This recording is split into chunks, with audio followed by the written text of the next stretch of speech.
One of the greatest times of the year is 4th of July. Big Sales, appreciate you guys coming aboard here on this 4th of July week. I absolutely love weeks like this. I love weeks like this because you get to celebrate the military. It's independent, so it means food, fireworks, and soon to be football, right? Soon to be football. So I'm looking forward to it, man. I really am. Looking forward to it. And what marks the beginning of a potential football season, the Devontae Smith softball tournament. By the way, all supers go to the top like Kyle here. And please do me a favor and hit the like button. Eagles defense at 24. Is Eagles song already gone? How you doing? Elite. Well, the Devontae Smith softball tournament and charity event was this past weekend. Wow. Chance for all the teammates to get together, have a good time, see one another, right? All good. Well, unless your heart's out in Malibu, hanging out with Meghan Markle and Oprah and that, you know, you gotta hang out there with the Hollywood type there, Sunset Boulevard, and book signings and, you know, galas. Or you could be Cooper DeJean banging beer cans off the top of your head. How you doing? Hanging out with the honeys. A lot of different than Iowa City, ain't it, son? Right? And you got Jalen Hurts hanging out at Malibu. Where's Jalen? Oh, he's not here. Where is he? He's at a gala. Is it gala or gala? I don't know.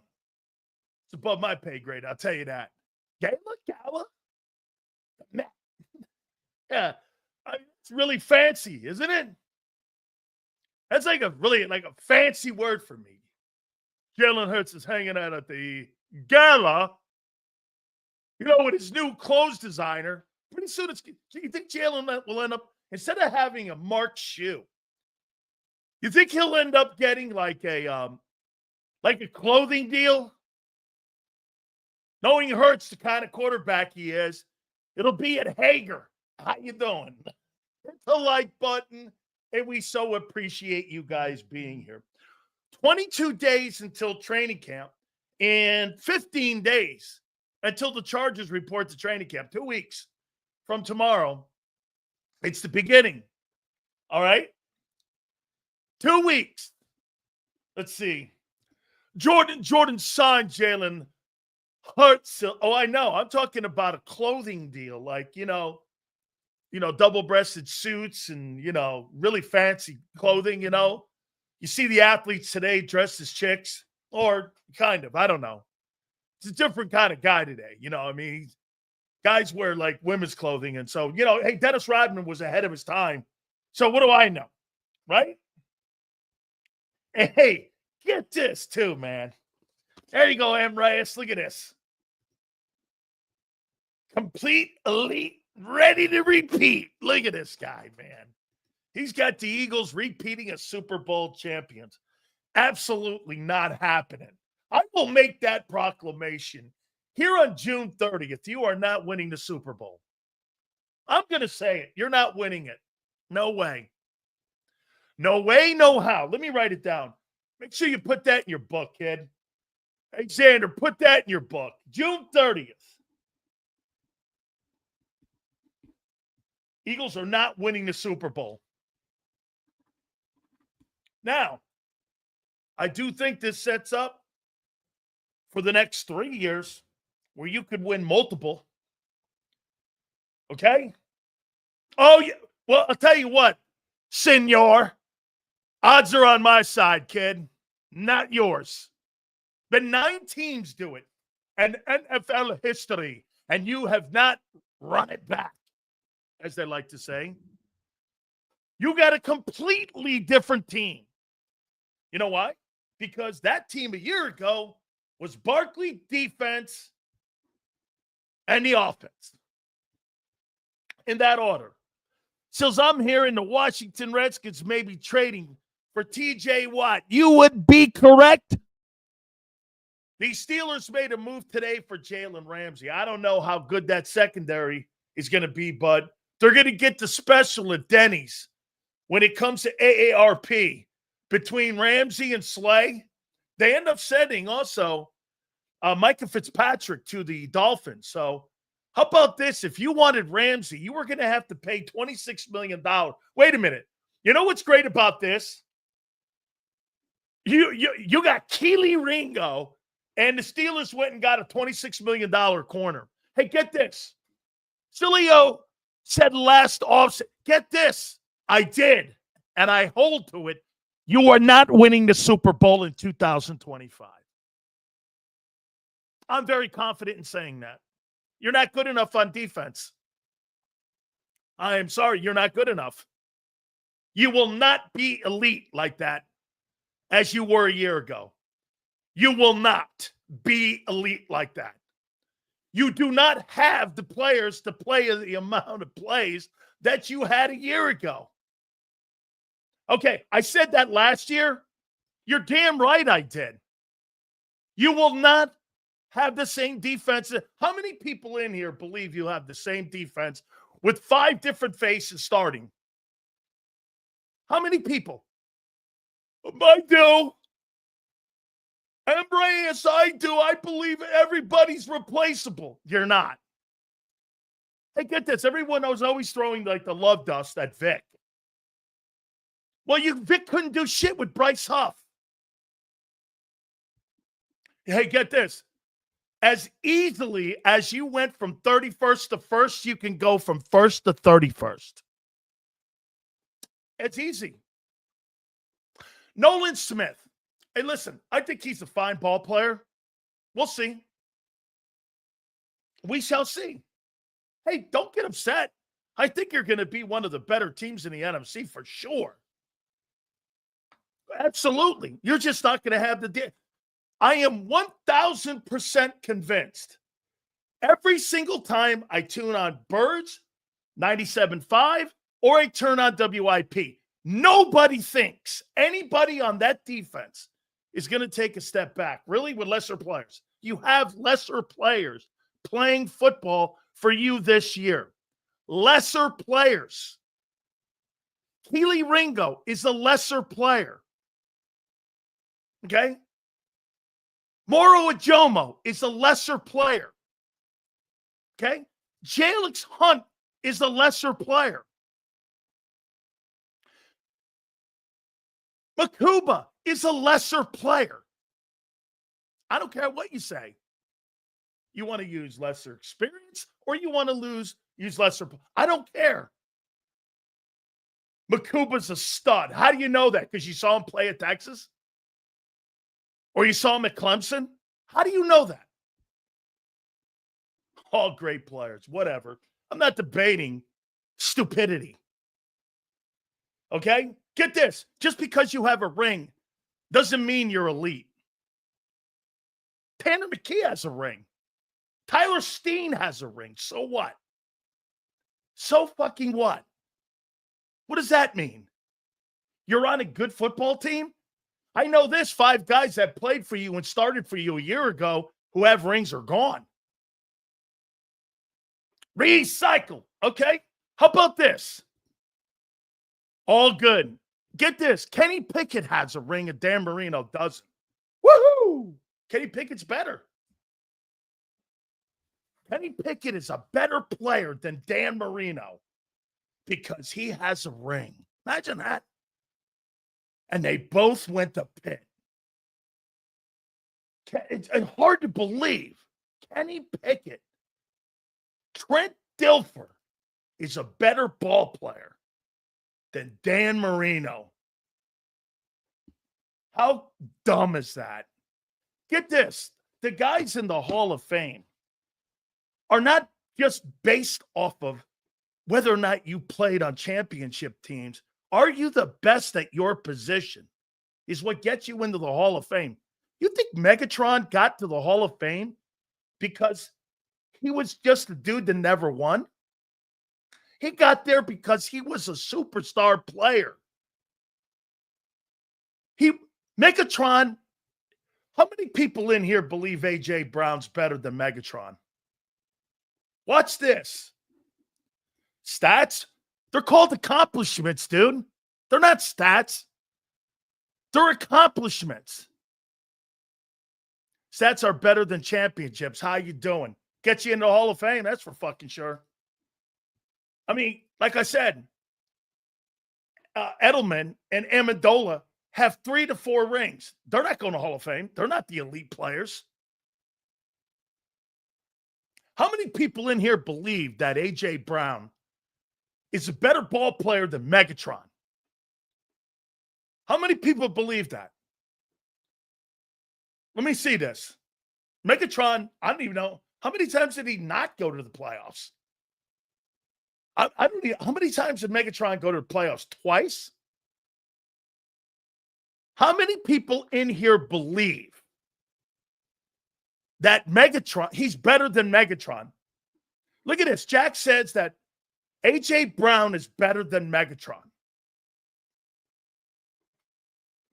You can't have a conversation with people like this. You just can't. There's no way.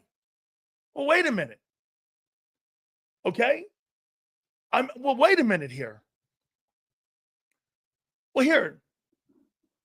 How about this one? Is AJ better than Randy Moss because he has a ring?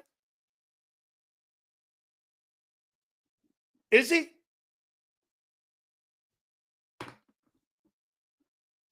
He'll never be better. I don't give a shit if he plays 3 more great years. He'll never be better than Megatron. Never. Ever, ever. So do you think AJ's a better player than Moss? Moss didn't win a ring. AJ's not done. He'll never be better if he wins 3 more rings. That's like saying Michael Irvin is better than Megatron. He's not. He's not. He's better if he wins a couple more rings. No, he's not.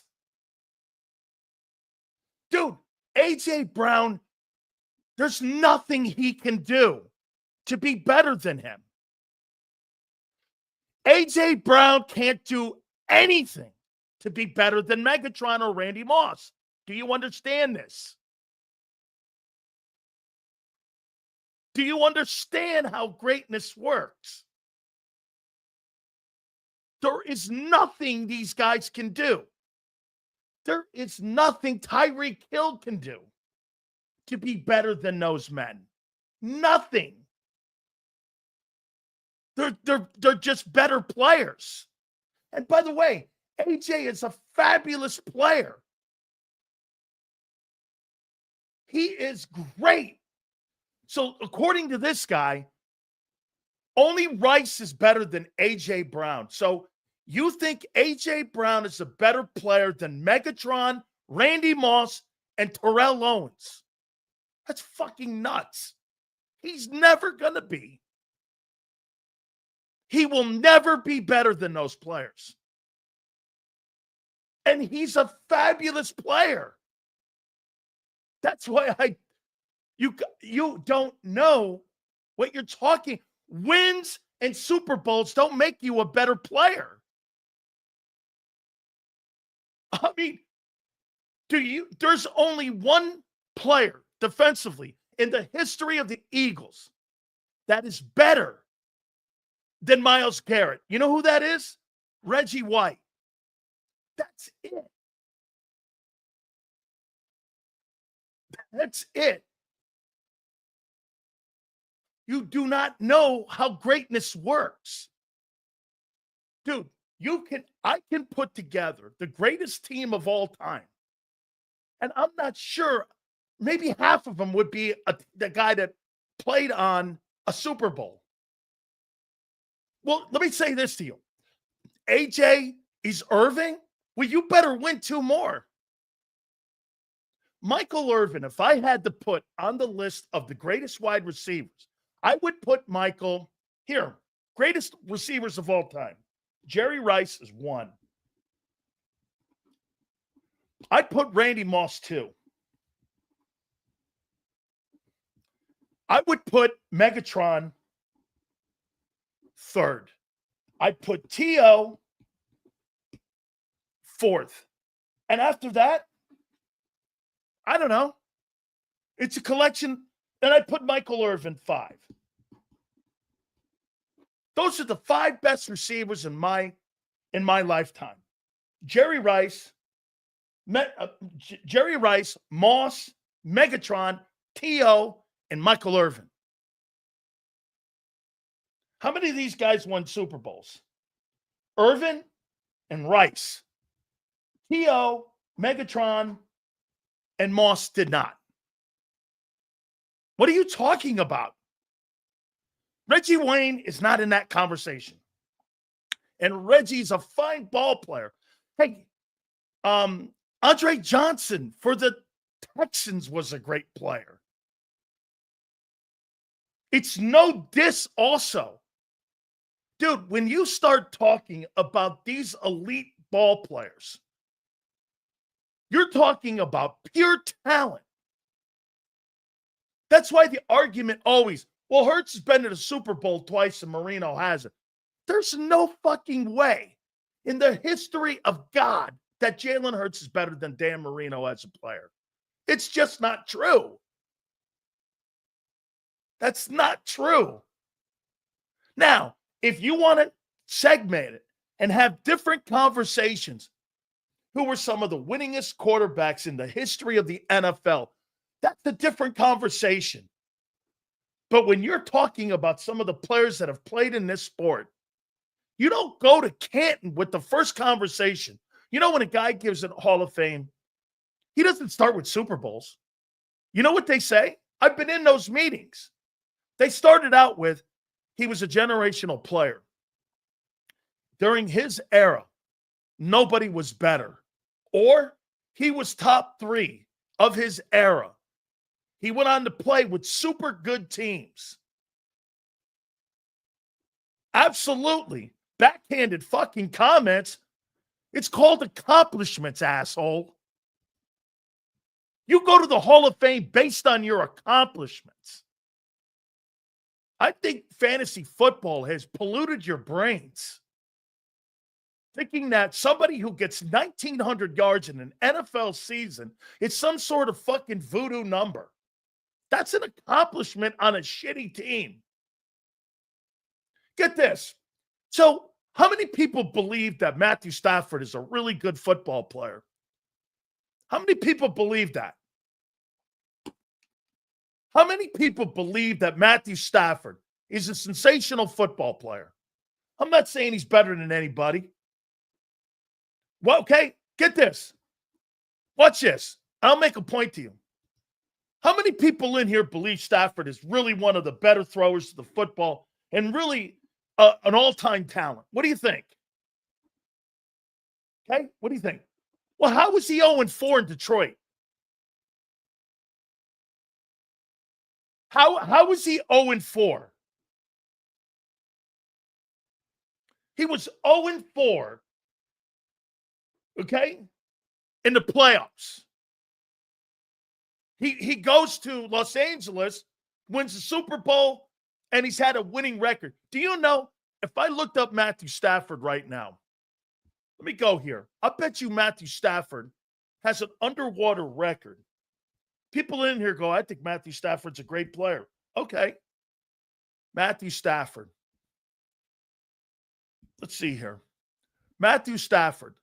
Let's see what his record is as a starting quarterback. Matthew Stafford is 108, 113.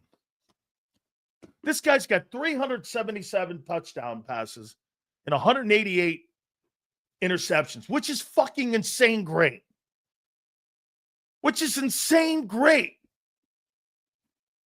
In his time in Los Angeles, he's 34-23 with a Super Bowl win. Okay? Why didn't he win? Well, he wasn't on a good team. Being on a good team also accentuates your numbers. Being on a shitty, I think making it like Joe Thomas, the guy who made the Hall of Fame in Cleveland, being on, I don't think he ever played on I don't think he played on but one team with a 500 record in his entire time in Cleveland. How did he make it? How did he make it? This guy will never be better than Megatron, Randy Moss, T.O., or Jerry Rice. What the fuck are you talking about? Ever. Ever. Ever. No matter what he does.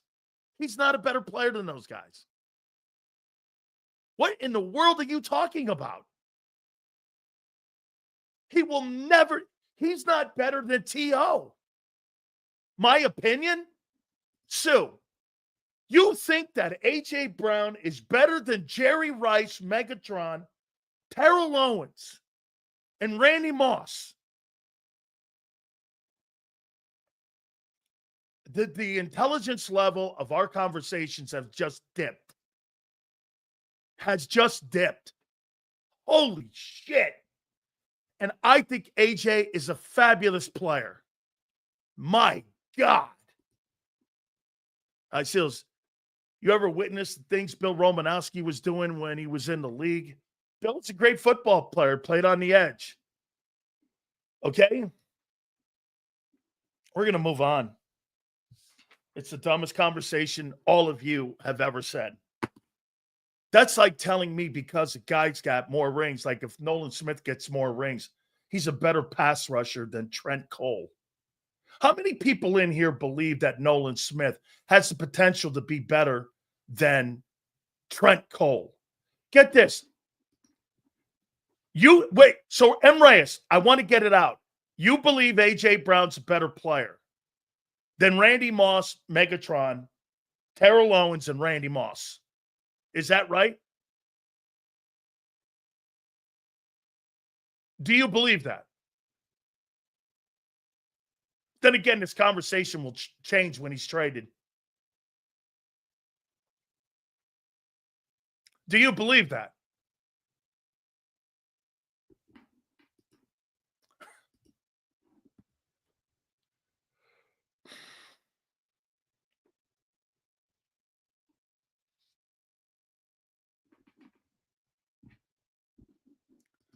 I'm asking you a question. Do you believe that A.J. Brown, in a pass-happy league, do you believe that he's better than Randy Moss? Yes or no?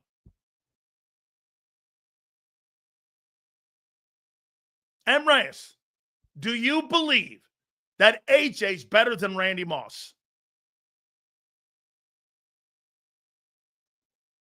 Do you believe he's better than Randy Moss? Yes or no?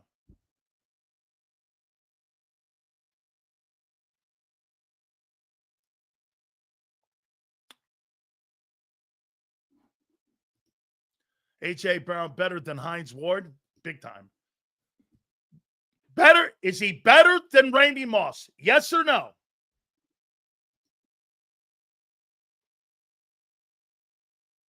I'm not getting off this until you answer either yes or no. Because I'll know, again, where to go with you from now on.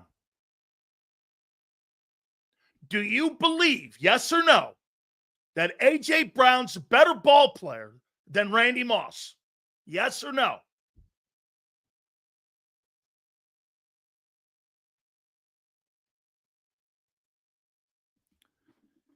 He's better than Megatron. Okay. So that means he's better than Terrell Owens and them guys. Wow. Okay. And because why? Okay. If Chris Carter stayed in Philly and cleaned up, do you think he would be the greatest Eagle wide receiver? He'd have the best numbers. He would. I do think A.J. Brown's the best, will have the best career in Philadelphia history when it comes to everything said and done. Okay? But the best talent that you've ever had at wideout, it'll be He's a better teammate. But if I had to put him in order, it'd be Owens and AJ would be your best two receivers that you've ever had talent-wise. Career-wise, AJ's going to be the better player. Reyes, we're good here, man. Have a good one, man. We're good. Yeah, so if I had to put in order your receivers, like at least in my lifetime, I would go as talent. Owens, AJ, Mike Quick, Deshaun Jackson, because he can do more. He's on special teams and wide receiver. And then Devontae. I would put Devontae in that room. And that's probably, then the rest of them, you can kind of fill it in. So if I had, in my lifetime, if I had to put your top receivers on your team, I would say this. I'd go, as talent, T.O., AJ, Mike Quick, Deshaun Jackson, and then I would say Devontae. Devontae has a shot to move up, though, because Devontae's a good player and probably will put an awesome resume. If I had to put resumes, it's going to be AJ. It's going to be Quick. As of now, then it'll be Devontae, then Jackson, and T.O.'s not on that list because T.O. didn't have a career here. T.O. had a year and a half here. Okay? I mean, so you got to remember. So there's two different conversations here. All right. Guys, do me a favor. Please hit the like button. You guys are great. We got a bunch of stuff to hit on here. I got a question for you here.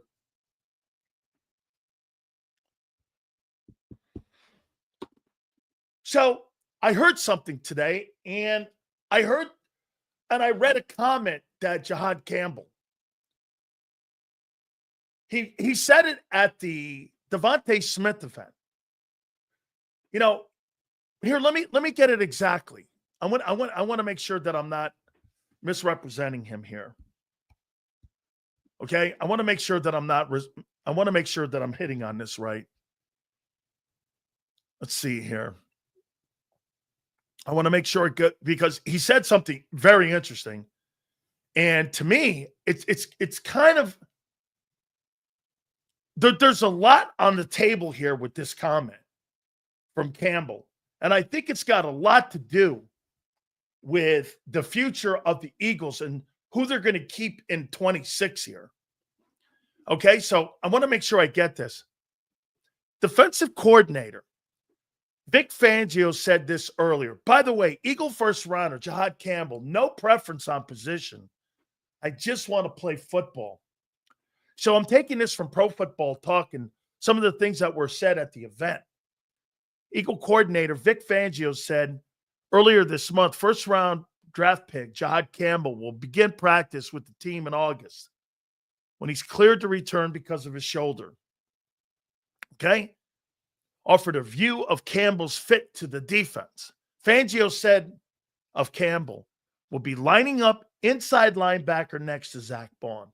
While the team waits for Nico Dean to return from his knee injury, Fangio was also asked about the possibility of trying Campbell at the edge and said that was something that any of the thoughts we would have that would end up evolving later on, but he's going to start inside.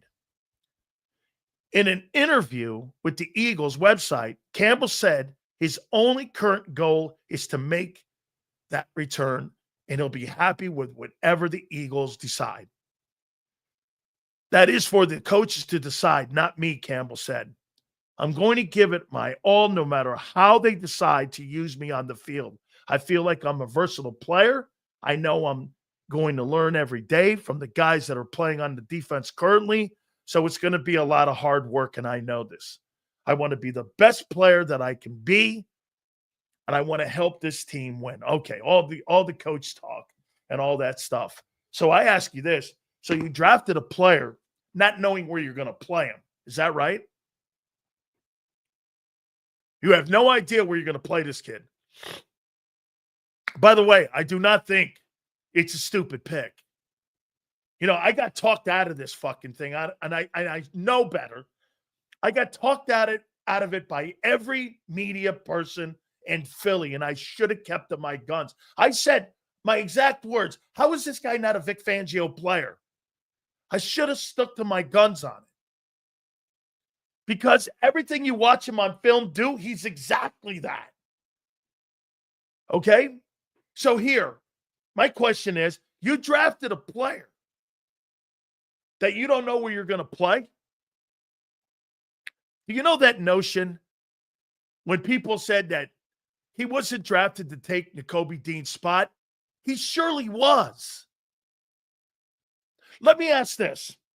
Do you not agree? If Trotter plays well, there's nothing Dean can do to be re-signed in 26. Is this correct? Because then where the fuck is Campbell playing?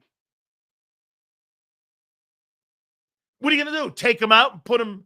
What are you going to... So then Jalix Hunt, Nolan Smith, which one of those guys are out? Someone has to go. You know, I had this conversation with you guys before, and you guys were telling me someone has to step off the field. Who is it? Dean or Nolan? Or Jalix?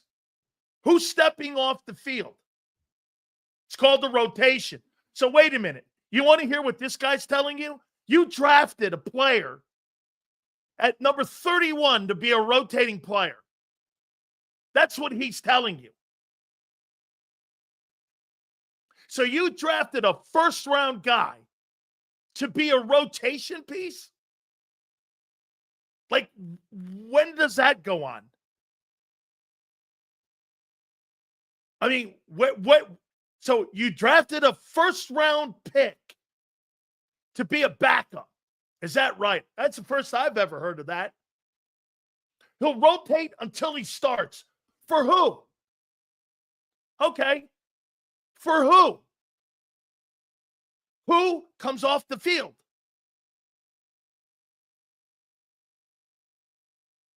Who comes off the field? Who comes off the field? Answer it. Jesus criminy. You can't answer two questions I've asked so far. You can't answer a question. Do you not agree? Their ultimate fantasy would be if Trotter's good. Right? Well, then, get this. You're not giving that guy an extension to be a fucking rotating player. He's done. Do you not agree? If Jeremiah Trotter shows that he can play, Dean's gone. Is that right? Right? And then Campbell plays inside. Is that right? And then Trotter's the backup. Chills, when you go into the draft, you look to upgrade positions. We did it to upgrade from Dean. You did it to upgrade from Dean, not on his ability, on his availability. Dude, you know, Nakobe benefited from the two tackles playing inside. And so did Zach Bond. And if you don't get that tackle play, Zach Bond, you never know who he is. Because when you get blown off the ball, the line of scrimmage moves. Here, do we all agree on this? Here, I got a topic here for this. Can Nakobe Dean play himself into an extension? I don't think he can. If Nakobe goes out, let me do this. By the way, this is a pretty dope problem to have. Okay? This is a pretty dope problem to have here. Because whatever you land on, you're going to be an upgrade. Right? And by the way, this is not a bad... It's a bad thing for the player. It's not a bad thing for the unit. You understand? This is not a bad thing. You're gonna upgrade. That's what you're saying, and you're hoping, because you're hoping for two things to happen. You're hoping for Trotter and Campbell to be the players that you think they are. That spells the end of Dean. There is nothing that Kobe Dean can do. Nothing. I don't care if he has 120 tackles. You've got a logjam of high draft choices. Campbell's not drafted to be a rotating piece. He's drafted to be an impact player. Nakobe is a good player, but he's not a reliable player because of his health. That's it. And so, now I'll tell you this. If Trotter sucks, the only way that Nakobe Dean has a contract in 2026 if Trotter sucks. If Trotter sucks, and we don't know, and I'm not saying he is. I'm not saying that. Vic likes the kid. But if Trotter sucks, it is the only way that Dean's on this team at 26. He's not going to take the spot of Campbell. Now, here's the thing. Okay? Here's the thing here with Trotter. Okay? That dude has got to be an impact player. Because if he's not going to get a long lifeline here. He is not. You're counting on a lot from a guy who's slow and has to play in space.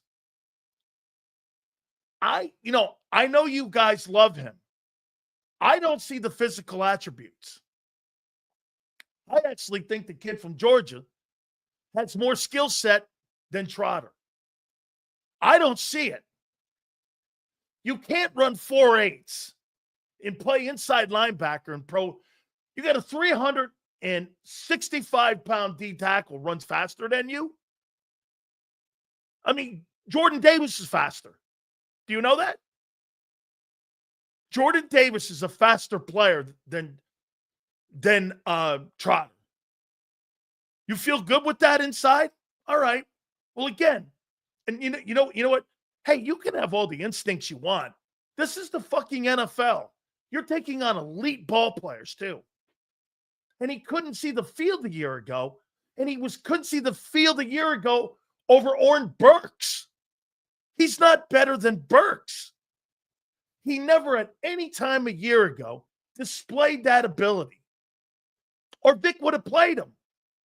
Vic was not shy on playing rookies, right? Vic doesn't care where you're drafted.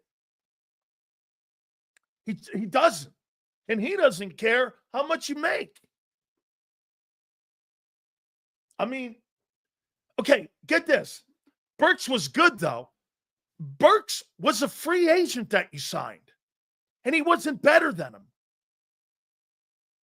And when you go like this, well, he was a rookie. I don't know. I saw a bunch of rookies playing for you a year ago. I saw Jalix Hunt get on the field. I saw Q. I saw Cooper. I saw a lot of guys get on the field. I didn't see his ass. Oh, okay, you know what? Was just his rookie year. Maybe some guys, this could be true. Hey, still, some guys a little slower. Yeah, that could be. Look at Dean. He stunk the first year. Okay? I mean, yeah. My problem, like here, I have people do this with me about this Arch Manning thing. And Steve Spurrier said it perfectly. Hell, they got this guy, Arch Manning, at Texas winning the Heisman Trophy. Shit, I should just give him my vote. He couldn't even beat fucking Quinn Ewers out. You can't beat Quinn Ewers out, but you're the Heisman guy? You know what? And he's right. Wait a minute. That guy couldn't beat Quinn Ewers out. And now all of a sudden he's a Heisman guy. I mean, right? Well, I think it's a great question. Why couldn't you beat Quinn Ewers? Didn't he go like in the 6th round of the Dolphins? How good is that guy? Or is he overhyped? Get this. Here. Stop. Manning is better than Ewers. And how come he couldn't fucking beat him out? If he was so good 6 months ago, I mean, remember something. They just played when?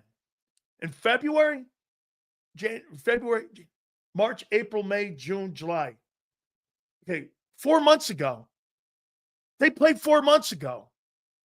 He couldn't beat him out? 4 months ago. Quinn Ewers was better than Arch. But now 4 months here, he's going to win the Heisman? Boy, I'll tell you what, you're going to have to plug that one in because that guy couldn't beat a guy out who's marginal, let alone who's sensational. And Quinn Ewers is not sensational. Fast forward to the Eagles. I'm supposed to believe that Trotter, 4 months ago, in February, who couldn't get on the field, is better than Oren Burks. I don't buy that. Nor do I believe that. And nor do you really. Who's better at their sport, Arch or Bronny? It's funny you should say that. I talked about Bronny. Hey, listen, and I'll make this point to you guys with Shedeur Sanders and Bronny James. And I'll do it again, okay? The only reason you hate Bronny James or Arch or Shedeur is because of their fathers. Plain and simple. You hate their fathers because they're strong, they're proud, and they're loud. It's the only way you hate them. You know why? Here's the conversation. Shit, that guy Bronny doesn't belong in the NBA. That guy Shedeur Sanders doesn't deserve shit. Hey, Sills, would you do that for your kid? Yep.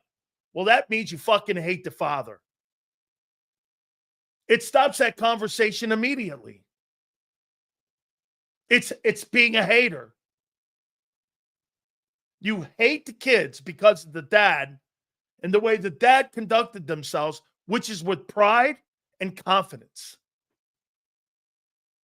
That's the only reason you hate Bronny. Bronny scored only, I was one of those meatheads too. And then someone asked me, would you do that for your kid? Fuck yeah, I would. Well, then guess what? That means I hate. Yeah, I found out I was being a hater. And I said, that's not me. That's not me. That's not cool. Hey, Bronny scored 2 points a game at USC. How the hell did the guy get in the NBA? He doesn't deserve it. Would you do that for your son or your daughter? Yes. Okay, well then shut up. Then shut up. Hey, would you help your kid become a lawyer? Yes. Hey, would you help open the door for your kid? Yes. Well, then what the fuck are you talking about? That means you're hating on Dion. You're hating on LeBron for giving their kids opportunities. You would do the same thing. Okay? You would do the same shit. So when somebody is hating on Bronny, you're doing it through the father to get to the father. Because anybody in their right mind, if I was that great like LeBron, and I could get my daughter on the same fucking team with me, the Los Angeles Lakers, holy shit, would that be an absolutely awesome moment. You're just hating on people. It's funny. My wife has to remind me not to be such an asshole media guy sometimes. Seriously, you sound like those assholes out there that all they do is sit on the radio or do a show and just sit and fucking moan and cry. That I have to catch myself sometimes. Okay? No, I don't think they're going to win the North. Why? Because they added Jalen Ramsey and they added Slay? Absolutely not. Who's running the ball? Their O-line is good. They got a good defense. I like DK Metcalf. I think they're going to be good. I think the Steelers will be good. But do I think the Steelers win the North? Absolutely not. You really think they're going to beat Baltimore? They may have a better team than Cincinnati. They may. They might have a better team. Xander's going to join us at 3:30. Gary Cobb will join us.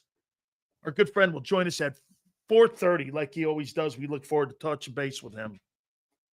Hit the like button here. So let me go down this list. Okay. I want to do this again. Let me check this off.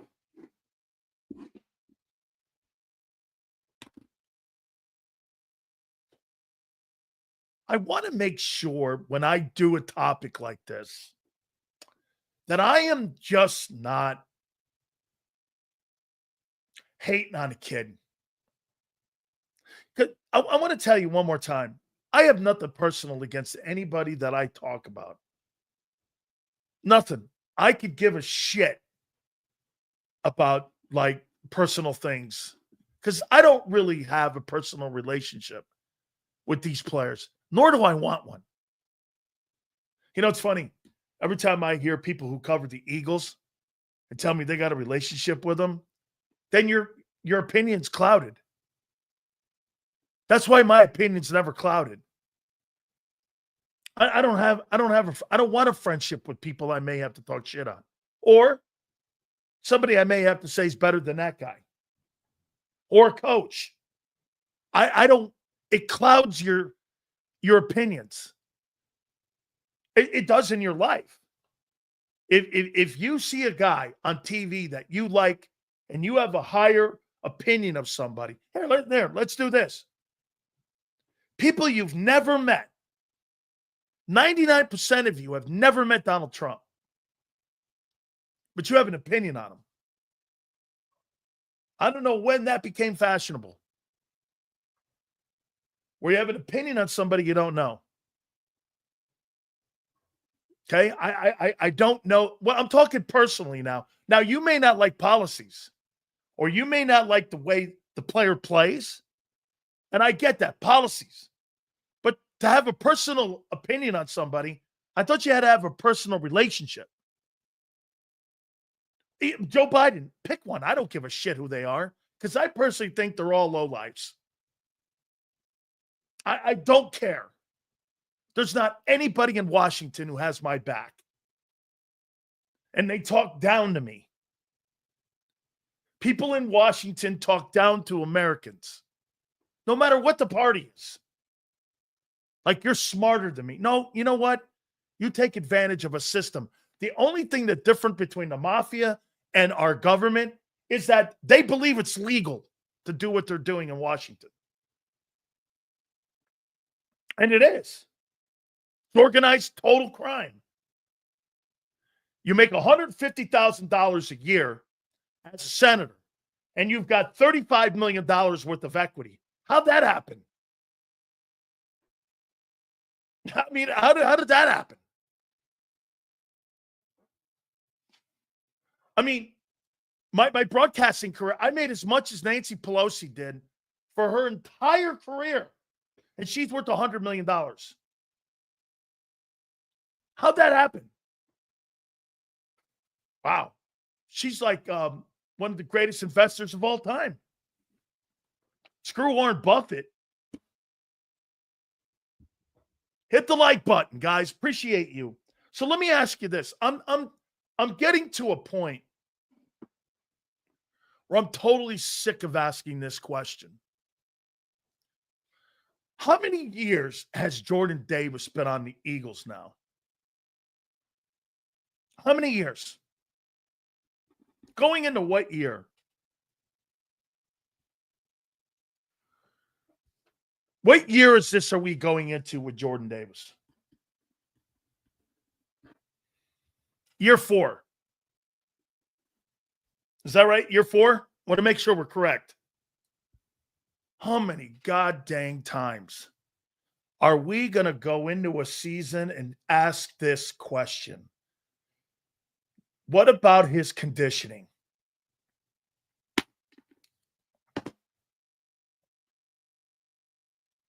We're not even talking about his development. Can he get to be a better pass rusher? We're not talking about improving footwork. We're not talking about any of that. We are talking about conditioning. Do you believe he's going to be in shape going into year 4? My God. Do you know the one thing that my kid, as a rugby player, makes sure she does? And she does this every single day that she's constantly worried about. You know what that is? She's constantly worried about being in shape, running, conditioning.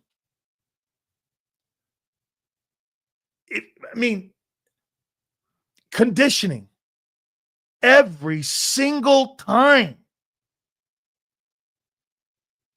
If Jalen Carter is going to be the player, let me say this to you. Do you know why Reggie was so great? Because of his greatness. Do you think it hurt? He had Jerome Brown and Clyde Simmons on that defense and Mike Pitts and Seth Joyner behind him and Andre Waters and Wes Hopkins and Eric Allen. All those great players on that defense. Do you think there was any coincidence that Reggie had great players around him that brought out his greatness even more? Do you think there's any coincidence to that? Get this. What are you talking about? How good of quality are JD's snaps? He has gotten better. Bro, you're going into year 4 talking about how good his snaps are. When I talk about Jalen Carter, I'm talking about, hey, what is next for this guy? How good he is. I'm not talking about, hey, his quality of reps are getting better. The fuck is that? What is that? We have the dumbest conversations on the planet, and all of you make excuses for Jordan Davis. He's weak mentally. That guy is not a winner. He's been in winning. He's so gifted talent-wise. He's one of those guys that's so gifted. But again, how do you not get in shape? How do you not act like a pro? How is it every year? It starts with Jordan Davis's conversation. How many reps is he going to play? Going in to year 4. And you keep giving excuses. You know why? Because you're hoping. There's nothing wrong with that. Hey, Eagle fans, there's nothing wrong with that. Why would you sign a guy who's not committed to the game? Marcus Dunn wants to sign a guy who's not committed to his profession. Why would you sign a guy who's not committed to your profession and committed to being the best you can be?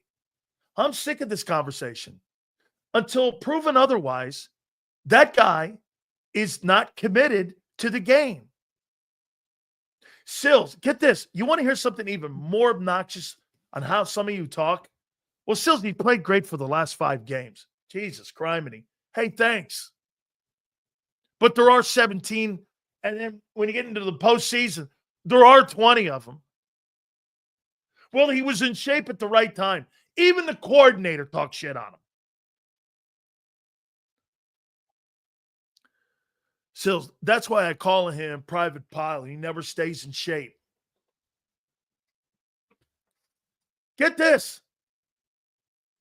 I mean, see this guy here? I can tell you one guy that is. Vic.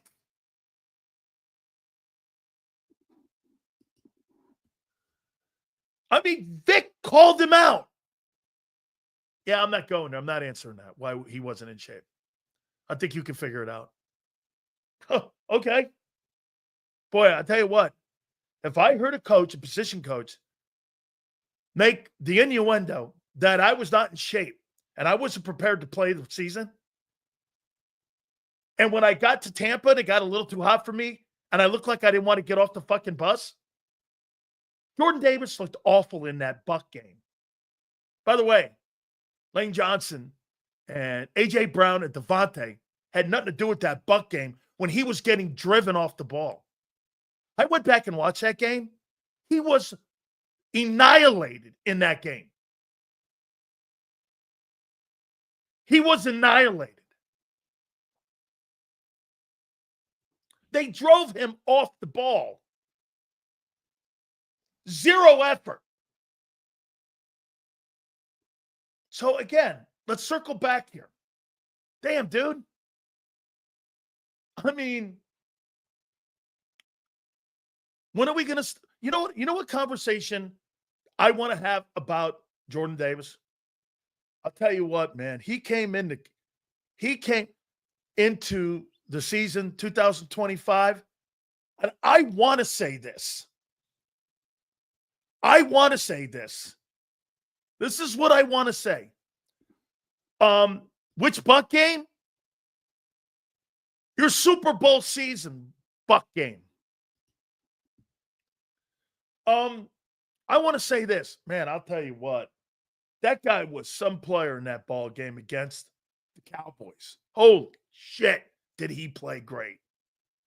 Man, was he good in that Rams and Chiefs game. Man, he was really great. Boy, you see Carter and him inside.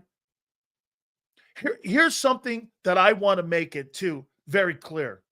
Do I think the Eagles have the potential of having the best tandem of tackles in the NFL? I do.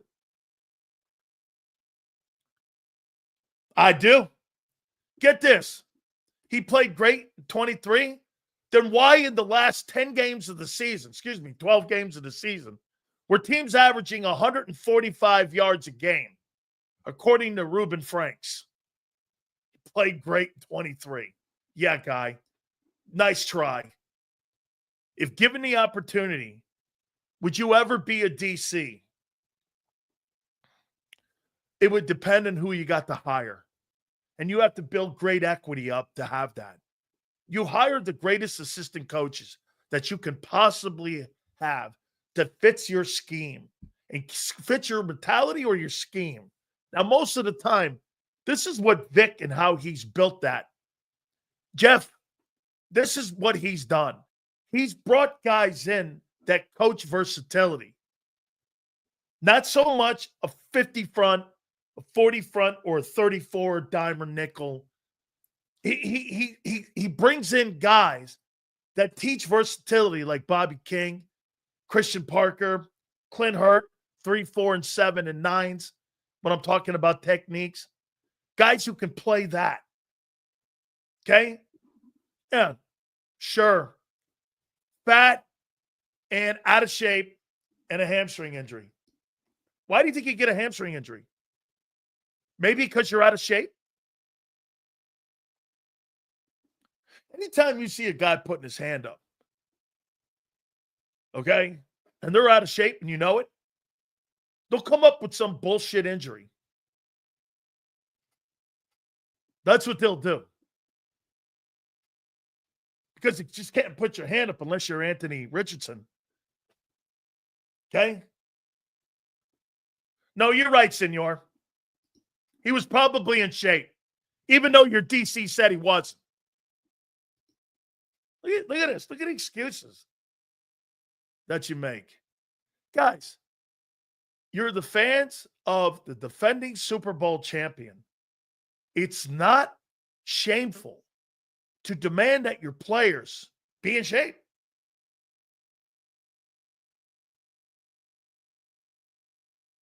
Okay? It's not It's not a cardinal sin just to want your guys to be in shape.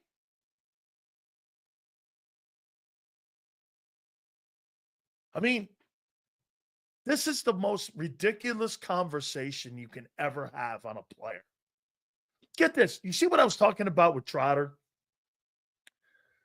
Trotter's not fast enough, but Trotter will do what he can with his steps, his angle of pursuit, and he'll do things to get himself in position to be a better ball player. I got more hope in Trotter being ready for the season than Davis right now until proven otherwise.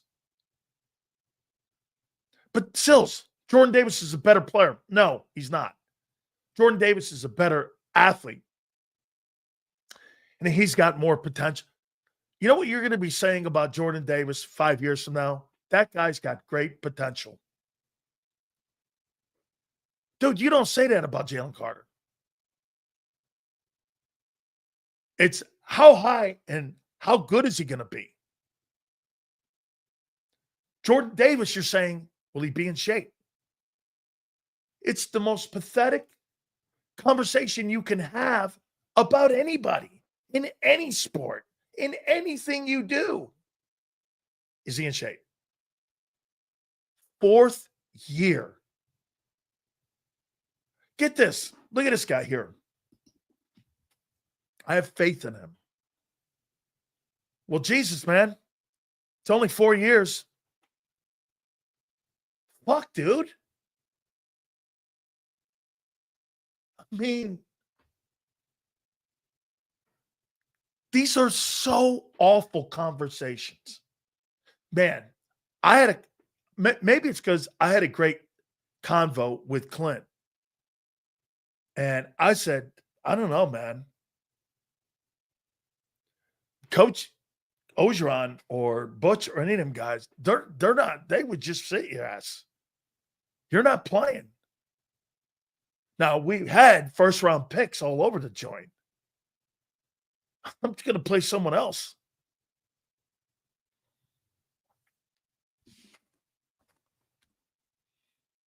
I mean, it's a conversation. I mean, aren't we done with this?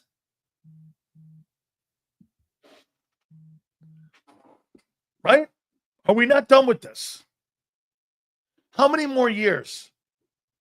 You know what I hear? Well, Davis will get a contract. Why? Would I reward laziness?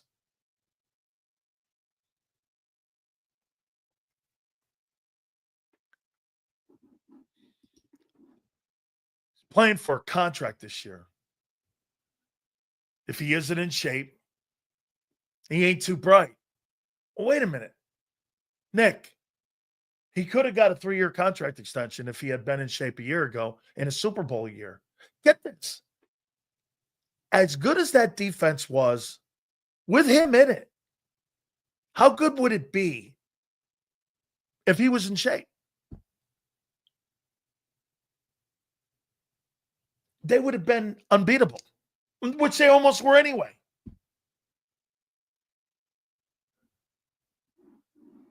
Get this. See this? We'll see what happens, I guess. 4th year. Look at the players you have on your team that are the young guys. You guys are already crowning Nolan Smith, Jalix Hunt as these replacement guys for players that you've had play for you already, right? And we're still talking about conditioning issues for the 13th pick in the draft. When are you going to get tired of that? By the way, this got nothing to do with money. It has everything to do with pride. Don't you want to be the very best you can be? Or do you just want to be a guy pushing the time card and not maximize your ability? The fuck's the money got to do with it? But obviously, money doesn't have anything to do with it. Or he'd have been in shape. And they would have given it to him. Get this.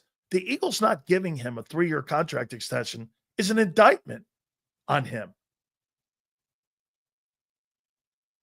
Get this. See this here? This is so wrong. Even the Eagles told him, you would have got an extension if you were in shape, right?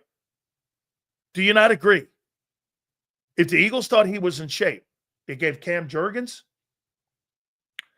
They're not shy on giving contract extensions.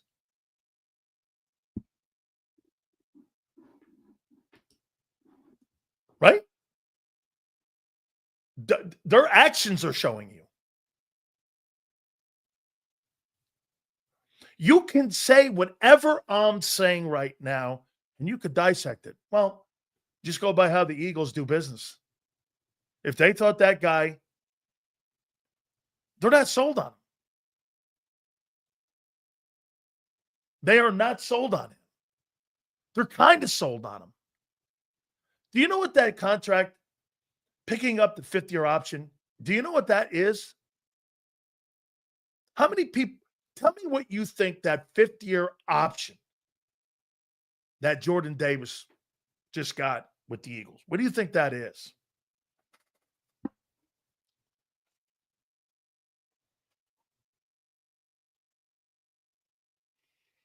What do you think that is?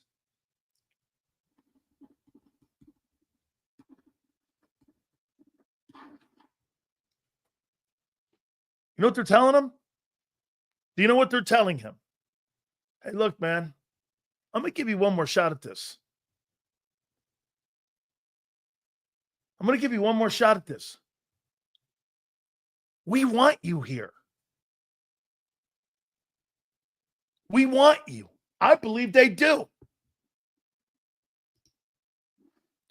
They drafted Robinson because they didn't trust Davis. Let me ask you this. If Walter Nolan had fallen down there and Jahad Campbell was there and Walter Nolan was there, and they could have moved up, they wanted to move up to 16. As a matter of fact, let me take a look at something. Didn't they want to move up to 6 where the Chargers picked, right? 2025 NFL draft.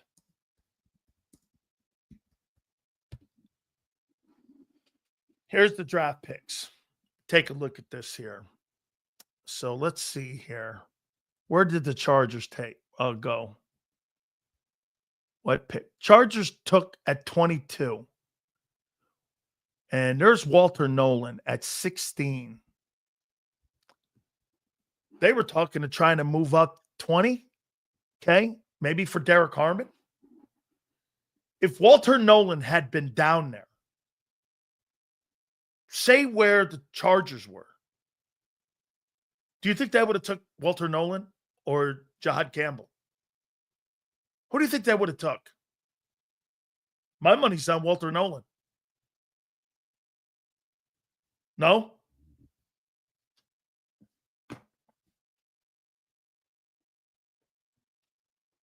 I'm just asking. Well, Campbell wasn't a higher prospect than Nolan.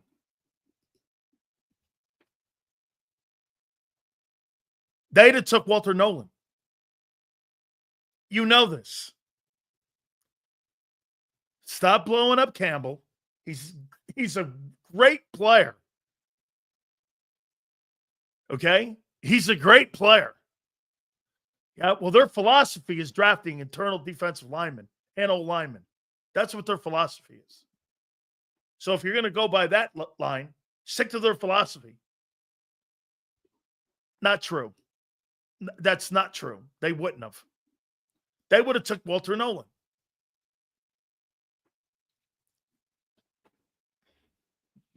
Campbell, again, they're sandbox guys. When you're picking at 31, you're trying to move up. Okay? And guys start falling off the board. Then you have to go with some of the players that are best available. Most of the time when you're picking down there, you're picking best available. You're not picking guys you want. You're picking who's left of the kitty litter. Don't act like, yeah. That's not true.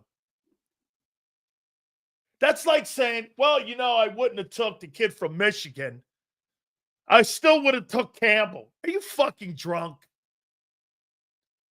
Sills, the sad part is that some people can't seize the opportunity that they have in front of them. Take it from someone who knows that. Okay? Take it from someone. This is where I'm coming. Bro, you got an opportunity. The dude, he is so gifted, Jordan Davis. I believe with all my heart, if Walter Nolan was there, Jihad Campbell was there, they'd have took Nolan. They wouldn't have took Campbell. Shit, you even had Vic a year ago saying that if Verse was there, he was giving you an innuendo. He'd have took Verse over Q. By the way, he would have been right on both picks. Verse or Q. 1 and 2 in the Rookie of the Year voting. And you just asked Josh Sweat to take a pay cut because you knew he was gone at the end of this year. And he was. Vic even said that. We can't take everybody. How good a player is Verse? Well, we can't take all. So you had best player available at 22, and you took Q, which turned out to be great. And Verse won the Rookie of the Year award. I mean, that's how the draft works. Dude, like I said, when you're picking at the bottom of the draft like the Eagles were, you don't have any idea unless you're trading up. Unless you're trading up to go get a guy. When you're sitting down there at 31, 32, 30, 29, 28, you have no idea who you're picking until your draft pick is called and you're on the clock. When you're at the top of there's reasons teams are at the top of the draft. Why? Because they can't get the draft right. They can't get the coach right, and they can't get the quarterback right. That's why the same teams are picking every year. Isn't it funny? The teams that pick every year are the teams that have rotating coaches. In some aspects, rotating quarterbacks. The teams that are at the bottom of the draft are teams that have the coach, the quarterback, and the GM. The better teams pick at the bottom of the draft, and they land better players at the bottom of the draft. Why? Because everybody gets weeded out. Everyone gets weeded out, and you've got good ball players. Jihad Campbell is a fine ball player. My opinion, Jihad Campbell is probably the 15th best player in that draft. 15th best player. I don't have a problem saying that. I mean, if you're going to go talent and resume, he's probably the 15th best dude in that draft. That's a high pick. 5 picks away from the top 10 for a linebacker. That guy is good. Walter Nolan, I mean, Nolan taken at 16, that's about right. I said it. Both those guys, Campbell and him, that sounds right. I think the guy from Michigan, you go back and watch his tape, the kid Mason Graham, that was never going to happen because he was going to be a top 5 pick. Now, barring any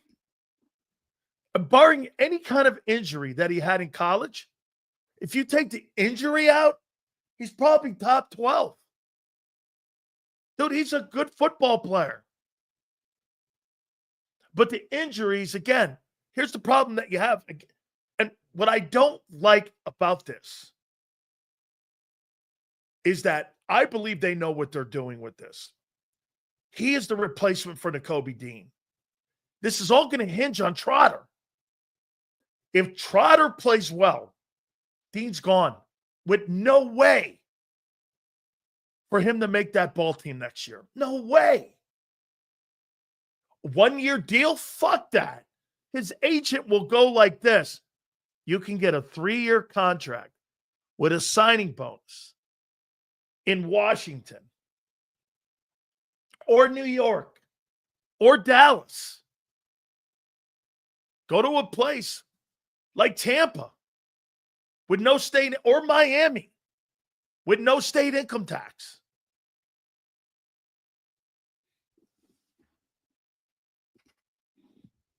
Tuned in late to the comment on this topic. Carol Carmichael's a great all-time Eagle wide receiver.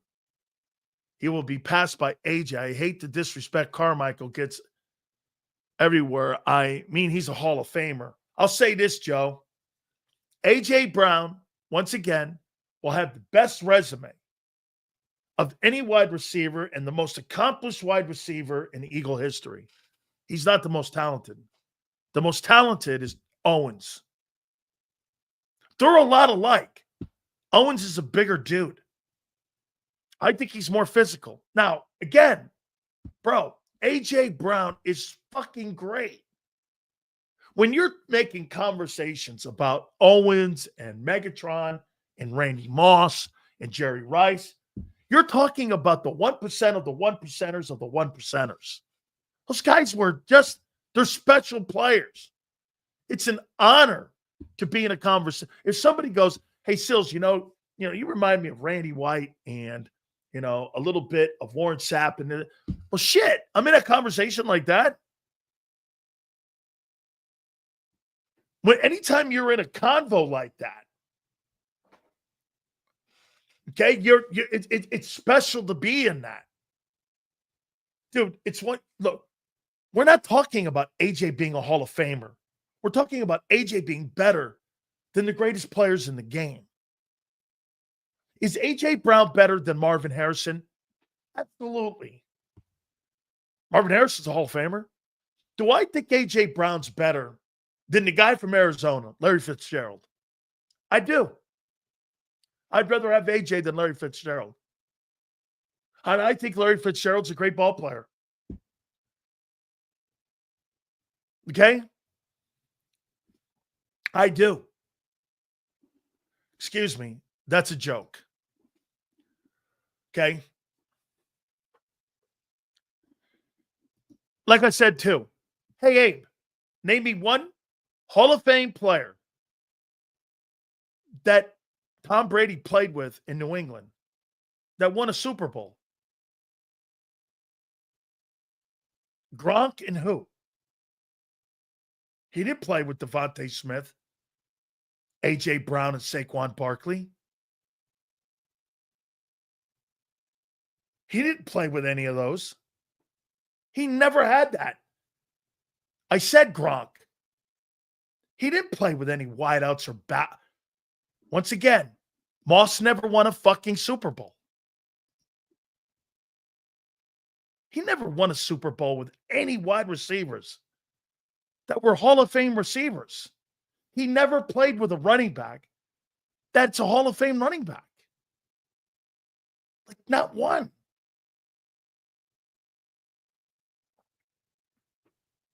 Not one. There's not one wide receiver, except for Mike Evans in Tampa, when he was 43, did he play with a Hall of Fame wideout and won a Super Bowl with him?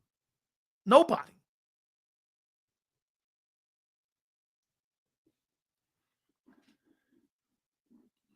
Yeah. So is AJ and Smitty Hall of Fame wide receivers then? I'm saying he never played with anybody who was a first round. How about this one? Tom Brady never played with a first round wide receiver that won a Super Bowl in New England, or anybody who was considered any of the elite receivers. He never played with an elite receiver in his entire career in New England and won a Super Bowl. He didn't play with elite receivers. Brady made him elite. I mean, Amendola, Edelman, Welker, those guys are going nowhere.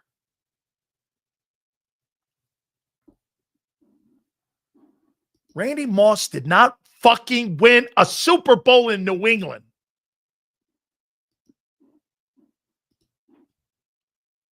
Some of you guys are just stupid. I mean, stupid. Try listening.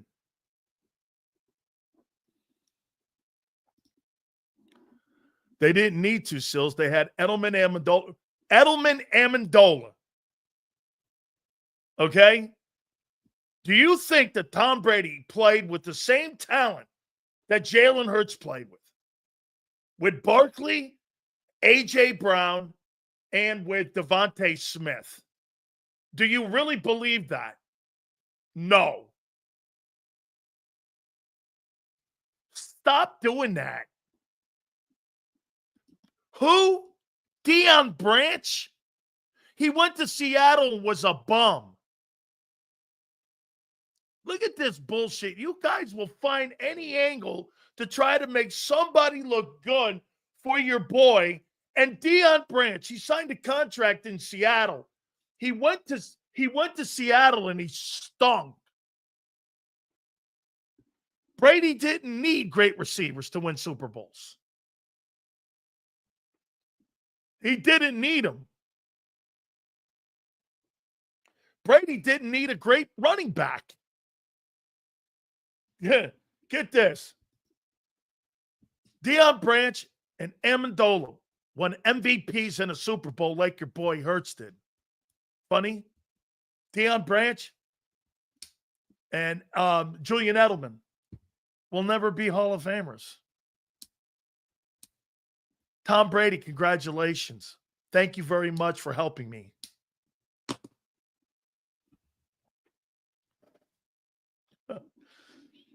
Brady made those guys MVPs of a Super Bowl. And they're nowhere near us. And get this. I think Deion Branch won, 3 Super Bowls? MVP? Julian Edelman, MVP, 3 Super Bowls? They won't sniff the inside of a Hall of Fame unless they're buying the ticket or when they go to induction of Brady's Hall of Fame induction. I just said, dude, New England, try to stay along with my conversations. In New England, he never played with a fucking Hall of Fame or first-round wideout that won a Super Bowl. He didn't play with a top-flight Hall of Fame receiver until Tampa when he was 43. But honestly, you listen and hear, I know you only take 5% of what I say. But try to stick with me if you're going to have a retort. What are we doing here, Sills? No one is comparing. No, somebody said you're going to start comparing Hurts to Brady. No, you're not, ever. No. You're going to compare Hurts to Aikman, which is not terrible. I mean, which is not terrible. You're going to, hey, how about this? How would you like to have Jalen Hurts compared to Bob Greasy? Would you think that would be an insult?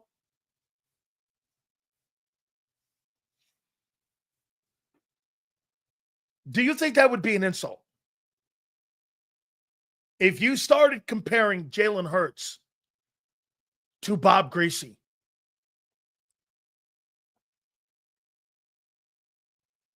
you think that's an insult? Maybe. How would that be a maybe insult?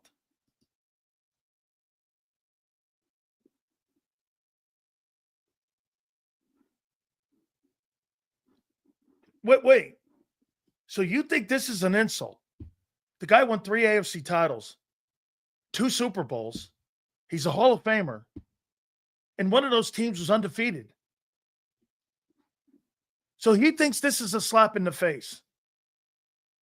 Having an accomplishments like Bob Greasy, he thinks this is a slap in the face, folks. 3 conference titles. 2 Super Bowl rings. A Hall of Fame resume. And one of those teams was undefeated. And he went to 3 straight Super Bowls. He called that a slap in the face. That's a slap in the face? Greasy wasn't one of the big-time arms, but he did what his team needed to win in his era. How's that a slap in the face? Going to three straight Super Bowls, winning 2 of them. Is he a Hall of Famer? Yeah. He's a Hall of Fame player. Took his Dolphins to 3 straight Super Bowls. Was the Jalen Hurts of his era and doing what the team needed. One of those teams was unbeaten. And 3 straight conference titles. And 2 Super Bowls in a row back to back. He says that's a slap in the face. Greasy, in his era, was never considered the Foutses and the Stablers and them dudes. Get this. Russell Wilson doesn't have the accomplishments of Bob Greasy. He doesn't have the accomplishments.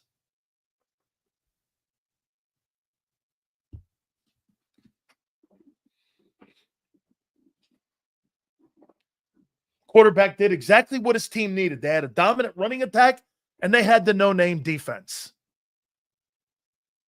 And they had Don Shula.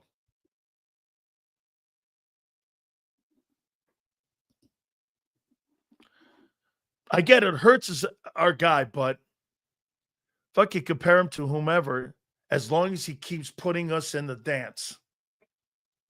Right. I only care about logo winning rings. Okay? Again, there's guys that win, and there's guys that are great. There's 2 categories. Very rarely do you get great and win. It's okay. You know, when you're talking about great football players in today's NFL, this is why I don't really follow a team. I follow players. You follow a team. That's why you think every player on your team's great. I don't. I follow great players around the league. I don't root for a team. You know, like I said, maybe when I was a younger kid, I rooted for the Giants. But and then obviously when I played for the Bucks. But other than that, I've never really rooted for a football team. I like watching really great players because that's what I wanted to be. I wanted to be a great player. And some guys are on good teams. Some guys are on great teams. Some guys are on shitty teams. That's how I see football. You see it through the prism of the Eagles. That's why when you hear people talking in Philly, you will never hear anybody say, well, I think this guy right here, this could be a step back year. How do you know it's not going to be a step back year for Cooper DeJean or for Q? They got tape on those guys too. Like you do with quarterbacks. How do you know they're not going to have sophomore swings? How do you know that? Well, I don't, but I'm assuming they're going to get better. Carter's going to continue to get better. Okay. Who's playing next to him? When you're in a team sport like football, it matters who's playing. Hey, do you think you know what made that right guard position so interchangeable for the Eagles over the last couple of years? It's because you had Jason Kelce and Lane Johnson. And now you have Cam and you have Lane. Bro, if you're going to play that right guard position, you got to be freaking just competent to play that position when you have that kind of help next to you. Like Jordan Mailata said, do you know how great Lane Johnson is? all you have to do is this. Hey, what's the stat on him? How many sacks is that guy not given up in the last 10? And I'm talking 10 years. What's he given up? 2? 1? None? I don't know. And you got a new dude next to you almost every year. I mean, I can't tell you how different that is. Some guys take flat steps. Some guys take steeper steps, which means getting up and scooping. You run into guys. Dude, playing the O-line and playing the D-line are two different skill sets. Everything, get this, and I'll give you this, okay? 1 snap and 700 snaps is out of hand. Great. Here, let me show you this. And the difference between playing D-line and O-line. On the defensive line, say you have 4 guys, let's do a 43. 3 dudes can get blocked and get the shit blocked out of them. 1 guy can run around the block and make a play and end the play. If 1 guy in the O-line gives up seepage and a guy breaks through, the entire play's fucked up. And the entire O-line gets a minus. One player on defense can make a play. The other 3 can get the shit blocked out of them. On offense, in any line, if you got 1 center, a guard, whomever, a tackle, with the wrong assignment, play's over. That's the difference. And to have a unit that's cohesive like that, that's exactly why Stoutland makes the money he makes and how he preps these guys. Did you hear Chris Hinton? When Chris Hinton came on and I was talking to him about Stoutland, you know, I've had conversations. By the way, we had Tony Weiss on here, I don't know, about 7 months ago. Do you know who Tony Weiss is? Tony Weiss is the offensive line coach for the Cowboys during that time. And he loves Jeff Stoutland. And you know what and when I told him how he goes, that's how I coached. That's how Tony Weiss coached that Cowboy O-line. Tony Weiss was the coach of that Cowboy O-line. And you know what he told me? Coach Weiss will tell you flat out, this current Eagle O-line, he compares favorably to the line he had in Dallas. And he says it's because of the way Stoutland coaches these guys. I mean, how many players has he had in the last 4 years play next to him, Lane? What? Isaac Seumalo, Cam, Becton, now Steen. So 4 years in a row, he's got 4 new faces. How about this distinction? You know what that old dude, think about the offensive line. So am I right? You've produced 3 Pro Bowlers? 3 different Pro Bowlers? Every guy got a raise. Miles got a raise in Carolina. DeAndre Swift got a raise in Chicago. And Barkley got a raise. So that old line makes stars of running backs? Shit. Man. All right. I'll tell you this, man. There is no doubt. I loved it, too. Hey, is there an event Cooper DeJean won't be in? Holy cow. This guy's got a suite down at the shore here. He's hanging out down there, cracking beer cans over his head, hitting grand slams, winning home run derbies, chasing the hoochie mamas. A lot different than Iowa City, ain't it, son? Holy shit. There's Cooper, man. What a superstar. The biggest superstar in the This guy's going to be on the Mount Rushmore of Philadelphia Eagles when it comes to popularity. Who's more popular right now? Cooper DeJean.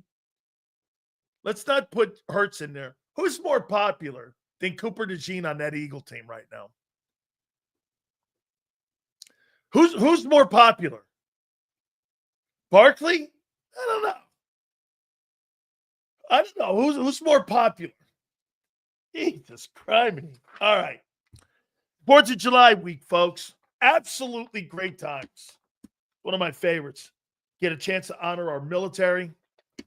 One of the best weeks of the year. It is fireworks, food, and soon to be football. We are 22 days out from the start of training camp. Yes, I have the clock running. And we are actually tomorrow 15 days from the Chargers showing up to training camp, which will kick off the NFL season and let us know where we're going here with all that down there partying with Cooper DeJean. Oh, by the way, real quick, I really was great to see all the team there at the Devontae Smith softball tournament, except for His Highness. He was out in Malibu hanging out with Meghan Markle, and Oprah and shit down there, down at the beach. He's got is it gala or gala?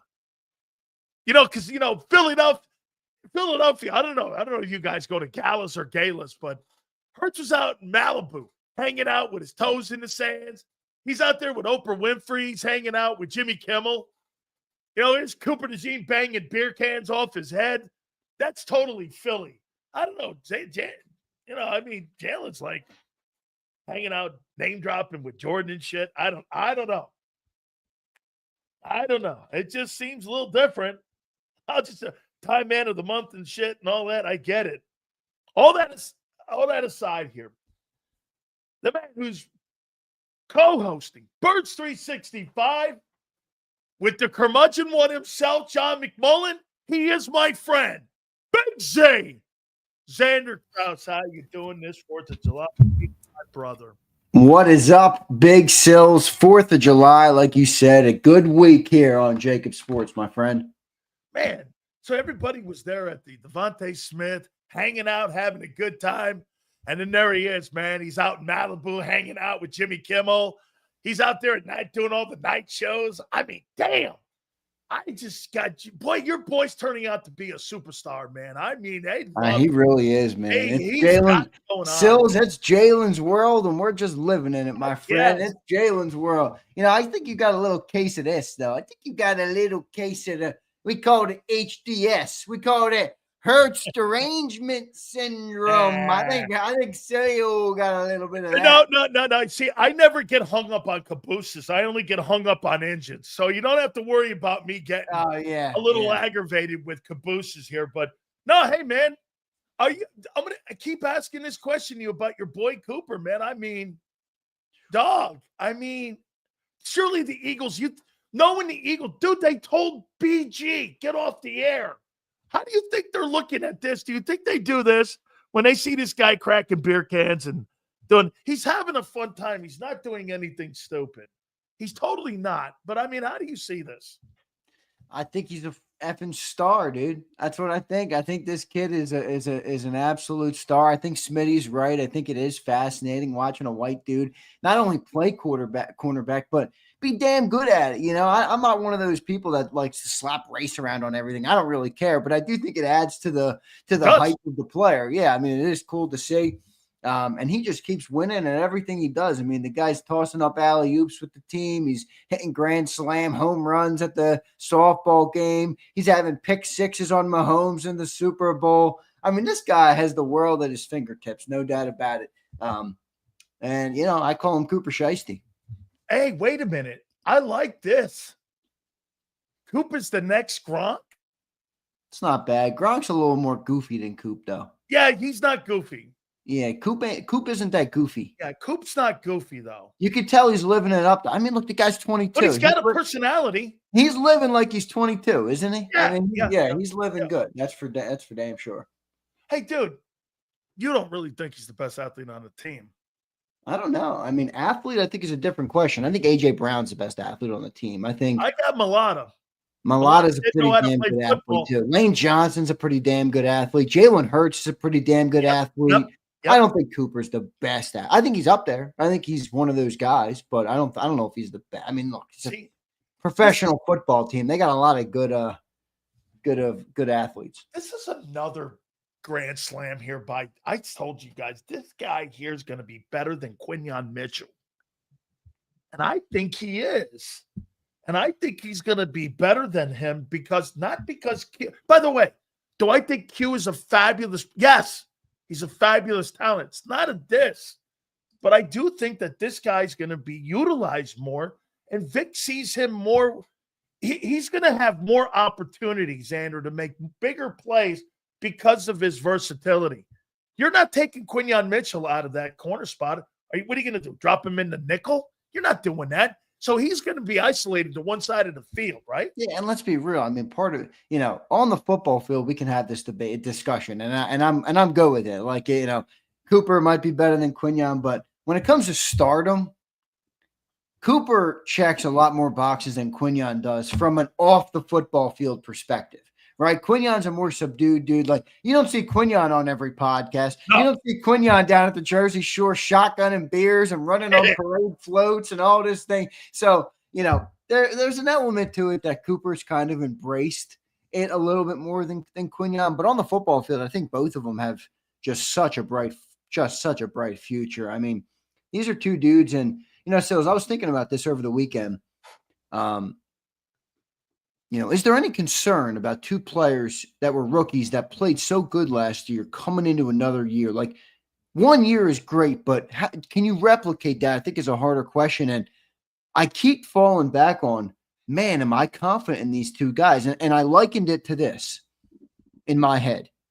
When Devontae Smith came back year 2, I didn't think he might regress. I just said, that's a guy that's good in the NFL. When Jalen Carter was coming in for year 2, I didn't think he was going to regress. I said, that's a guy that can play in the NFL. That's how I feel about Cooper and Quinyon coming into this year. And it's no guarantee that they're going to be great, but man, I think those two guys have everything it takes and everything they need to succeed at the highest level in football. And it should be a good one this year, Big Sills. If they grace the top 5 defense overall, you might kick me off the show 3 times a week.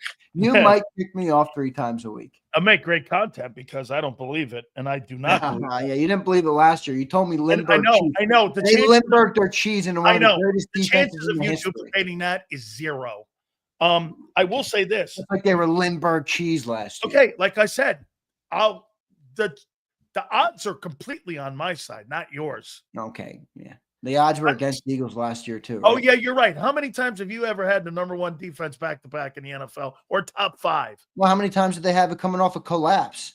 Oh, okay, you're right. How many people projected them to be as good as they were? No, you're right. There's a great chance you'll be in the top 5 this year. Hey, listen, I do have wait, question for you. You think the defense falls where? Like top 15? Something like that. But and what about the offense? Top 15? Closer to 12. Top 15? Yeah. Offense? Oh, no. Yeah. That's what you got for offense and defense? Yeah. 12, something there. All right. So if I hear you say the word caboose next year when they go to the Super Bowl, I'm going to have your head on. Oh, no. He has to play that way. Because the defense is That's no caboose. Time. Because, wait a minute. Because here's what's definitely going to have to happen here. You're playing with, how about this? Even if you don't want to admit it, lesser players, you're playing with lesser experienced players. I don't care what you want to say about this guy or that guy. You're playing with lesser players that in experience alone, let alone the guys who are going to play 700, 800 reps. It's impossible to sit here and say that 5 guys are going to play north of 750 snaps. That's insane to sit there. But, hey, look at you. You're all ready to rock. Now, you made a point here about Q and Cooper. Okay? Who were Q and Cooper playing next to last year? Let's see. So you had CJ in the secondary and you had Slay in the secondary. You said, do you think there could be a potential? Are we putting too much in? Well, who are they playing next to this year? Okay? They're playing next to a rookie and they're playing next to a first-year starter. So the difference with a year ago for those young players versus this year going into their second year. Yes, these two dudes are going to be asked to do more because you have less experience in the second. Yeah, I agree. I mean, last year they were playing next to Slay and CJ Gardner-Johnson. Correct. Now it's just Reed and youngsters. So there's no doubt that's a big change. No. I do think again they elevate their game because they have to. That's where you are right. They have to elevate. Now I think they're gonna. You might not. I think they're gonna, but you are right. They have to elevate. I don't think they're not going to fail. I think the guys around them are not going to help him as much. Well, if Cooper elevates to where I expect him to elevate to, and Quignon becomes the corner I expect him to become, and Reed is consistent like I expect Reed to be, then I believe that makes life a lot easier on both Makuba and Keely Ringo. If those guys don't step up and they're the same as they were last year, well, you're right. It's not going to be as pretty. Let me ask you this. Do you think CJ and Slade made life easy for Cooper and for Q a year ago? They made it easier when they were on the field. There's no doubt about it. Okay. I mean, that's two guys that know how to play. They have playmaking ability. I mean, they were veterans in the way they communicated on the field, the way they played their positions and all those different things. You lose that, you lose a little bit. But again, this is where you're right. It comes to even Reed, even Cooper, Quinn, those guys have to take another step forward or else you're not going to have the experience you needed. Now, one thing I will say that I don't know what it means. I don't know if it's worth a whole lot, but I was listening to Devontae Smith talk at his softball game, and I guess they did some media. I don't know if he had a press conference, but somebody asked him who he was most impressed with of the rookies, and he said, that safety from Texas I'm impressed by. Now, no, Makuba. Okay. So I don't know if that means anything, but like John used to tell me, John says, he says this to me all the time. He says, the reason I'm confident in Keely Ringo right now before seeing him play is because A.J. Brown used to tell me in the locker room, that guy's going to be a good football. Like, that guy is good. And if I hear Devontae Smith tell me, hey, Makuba's impressive, and Devontae Smith is as good of a player as he is playing in the NFL, that gives me a little bit more of a sense of confidence in that player that his game will translate to the pros. Here's why they're probably saying that right now in helmets and shorts. Because what you're doing is you're inundating these young players and these first-year starters with so much information. And if you're able to absorb it and you're able to apply it and adapt it to your game, and you don't have to be told numerous times technique, where to line up. I can't tell you, Xander, how important it is for a young player just to even know where to line up in the proper technique. 1 inch different with a step or a deep step or a slide step or what have you, a false step at linebacker, you're out of position. It is such a technique league. And that's why when you're hearing players like AJ and you're hearing players like Devontae Smith who go against these guys every day, they're talking about these guys must be skilled with technique, which means they're being coached great by Christian Barker, which means they're practicing what's going on every day, which is a great sign. I agree. I mean, I agree. Christian Parker's pretty impressive, dude. Listening to him, he's impressive. And he's done a good job with the secondary. I think he's going to be a DC before even Bobby King is going to be, or maybe even Clint Hurt. Clint may be the heir apparent in Philadelphia one day, and maybe they're working towards this.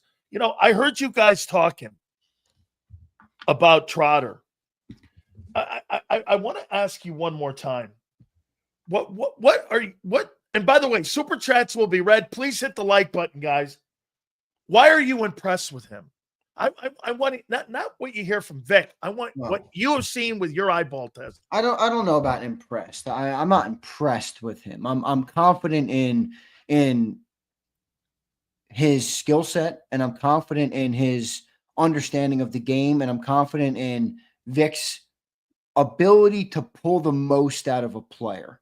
So some guys are good enough to play in the league, and they never play as good as they should play. I don't know if you think you're a case of that, but I think you were well talented enough to have a career in the NFL. Now, whatever the reason, where you played at the wrong spot, did you not have the right coach, not the right situation, whatever those things might be, I believe that in the Eagles locker room, and the proof is in the pudding of how good they've been coaching-wise and organizationally in the last decade, I think they have the right system to pull the most out of players. Yes. And I think you look at Trotter, you look at his base, You look at where he grew up. He grew up, obviously, the son of Jeremiah Trotter, an NFL guy, a really good NFL player here in Philly. Understands Philly, went to school at St. Joe's Prep, grew up in this city, played college ball at a big program in Clemson.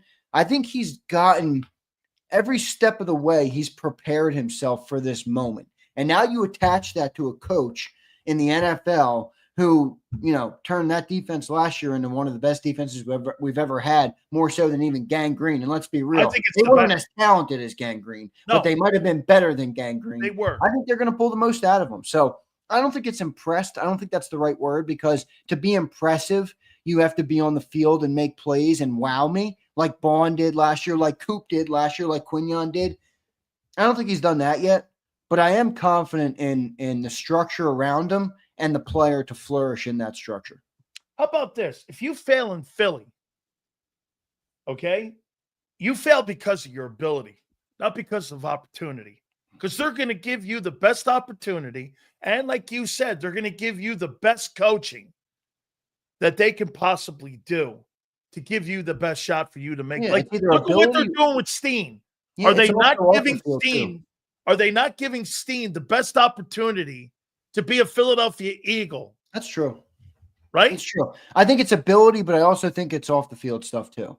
I do think the Eagles like a particular type of player. Yes. And I don't think – I think you can get in your own way in Philly. Example would be Gardner Johnson, right? Obviously a guy who played well in the football field, but didn't have a long career here because he just bothered the front office a little bit too much. He wasn't worth it to them. So I think that's the only other thing. But I do agree with your sentiment of,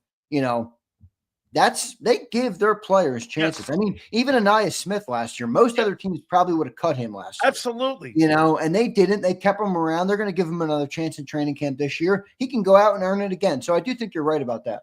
Let me tell you what I love about what you guys do. Once you draft a guy, whether he's in the 6th round or he's in the 1st round, you treat him like he's a 1st rounder, even when he's in the 6th, like you said, I'm not keeping fucking Anais Smith. I don't see nothing in that guy. But you know what they do? They do. And to me, you're getting an opportunity. Xander, it's not about your first 3 draft picks. It's how you treat 4, 5, 6, and 7 is how I'd look at an organization. Don't you think the last 3 years or 4 years or 5 years, whatever the hell I've been on, every single year, you guys give those dudes every opportunity. Shit, you drafted a center in the 7th round. He's now part of the Rams. I mean, they picked him up off the practice squad. Remember, then they signed him, and he's now with the Rams or something. That kid you got from NC State. Every guy gets No, the center. Remember yeah. What's his name? Dylan McMahon? Is that what it is? That guy. Something like it's the only draft pick I've seen us move on from in the last couple of years. That's right. That's one of the quicker ones here. Let me tell you why I went to Trotter here. Do you not agree? Nico Dean's future is based on how Trotter plays. Now, follow me. If Trotter's good, where are you playing John Campbell? Someone, either Jalix Hunt, Nolan Smith, or Dean are off the field. And here, follow me here on this one. Someone has to come off the field. You did not draft a guy 31 to be a rotation piece. I think Dean's going. Because you said this. He has no path to stay on the team. Only way he has a path is if Trotter sucks. And if Trotter's good, Dean's has no shot of being on this team. Is that fair? Even if Trotter stinks. Last year you had Dean and Burks. Coming in this year, you have Trotter and Dean when he's healthy. In the future, I think it's Campbell and Munden. Huh? Like I don't think even if Trotter stinks, that the plan would be Nico Dean. And again, I might be wrong on this, but they've had 2 linebackers at that spot. They've already got Bond locked down. I think the 2 would morph into Jihad and Munden in the future versus Jihad, Munden, and then you bring back Nico Dean. Now, it does give you more versatility if they want to use Jihad Campbell, in the NASCAR or off the edge or any of those different things. Now, maybe that's what Jihad Campbell becomes, more of like a Micah Parsons type of player where he can rush the passer more than we think. And maybe that would open up a path for Dean. But if Jihad Campbell's not rushing the passer a lot, I don't see it. I don't see it at all. They want, after Bond's deal, so you don't think they want Dean and Campbell to be the future linebackers for the Eagles? Well, Bond's here for another 2 years at least. Okay. So after you don't that, think in 3 years that their vision would be Dean and Campbell? I mean, with all due respect to Nico Dean, is anybody planning for 3 years from now on Nico Dean? Like, look, I love the player. He had a great year last year, but like, I'm taking it year by year on him. You know what I mean? Like, he gets injured too much. He's a great player when he's on the field. He proved that last year, but I can't make a plan for 3 years from now around Nico Dean. Come on. And I just can't. So that's where I wonder about it, but we'll see. I mean, I don't see the path though for Nico, unfortunately, because I really do like the player and I think he fits our system. I think he checks the character box I just mentioned that the Eagles love. I think he has all of those great traits. He's a smart dude, obviously an engineering major in college at Georgia. I think he checks every box you would want in a player, but at the end of the day, it is a business. This isn't a, fantasy football. It's not Madden. It's not, recess out back. It's a business. So I don't see the future with him. How about this? I got an insight today from the Miami Dolphins, talking to Drew Rosenhaus today, that the Dolphins have been going around looking at availability of tight ends and contacted Howie Roseman. Not again. Really? Because it feels like the Dolphins are selling. The Dolphins are looking for a tight end. Ramsey today. What'd you think of what the Steelers did? I think they got older. Yeah, they're old, man. I mean, does that look like the Alexander deal now? When you got Ramsey, you got Slay. I know they got Joey Porter in there too at corner. They moved Malachi. They moved what's his name? Malik. Malachi. What's his name? They moved him out of the secondary. What is it? What did the guy? The kid from Alabama. They moved him out of the secondary.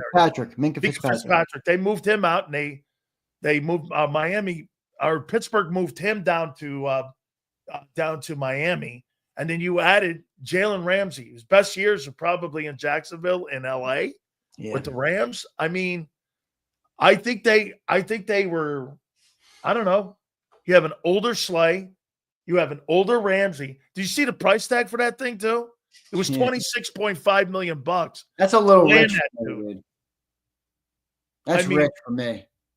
26.5 for an older player like that, whose best years are back 9.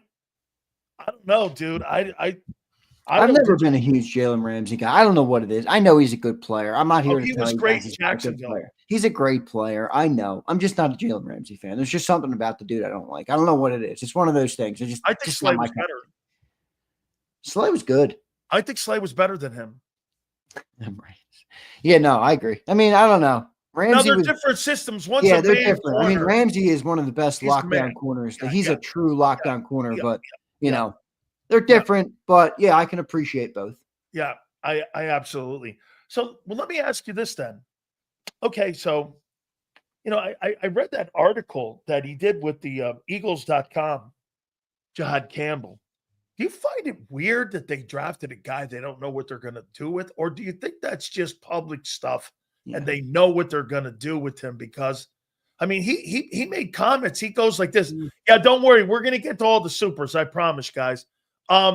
He was like, hey, I just, wherever they want to play me, I'll play wherever. What's the plan with him? Like, what are they going to do with him? Are they going to really play him inside?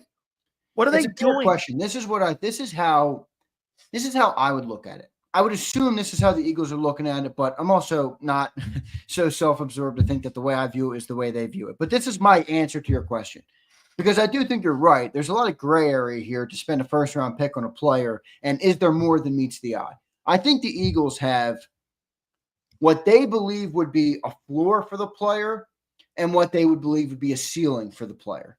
And I think they felt good enough taking him where they took him, because they were at the end of the first round, knowing that the floor could be an off-ball linebacker, but the upside could be a Micah Parsons level edge rusher that is versatile, can drop in coverage, can do all these different things. That's how I would view it. What's your floor? What's your ceiling? Is the player fit what you want within that scope? And then obviously you hope and you develop and you do the things you need to do to try and reach that ceiling. Doesn't mean they're gonna, but I think you're probably right. I don't think they know exactly what he's going to be. Like I said, I think they have a hope. I think they have a plan, and I think they have a vision for him, but that's no guarantee that he realizes or achieves that mission or that goal or that vision that they have. You know, there was conversation of this, and again, this is hindsight conversation here on what I'm going to ask you here, okay?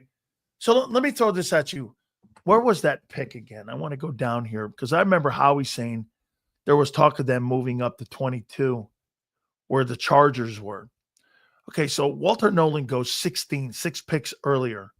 You'd think if Walter Nolan had been there where the Chargers were and Campbell was there, what player do you think they would have took?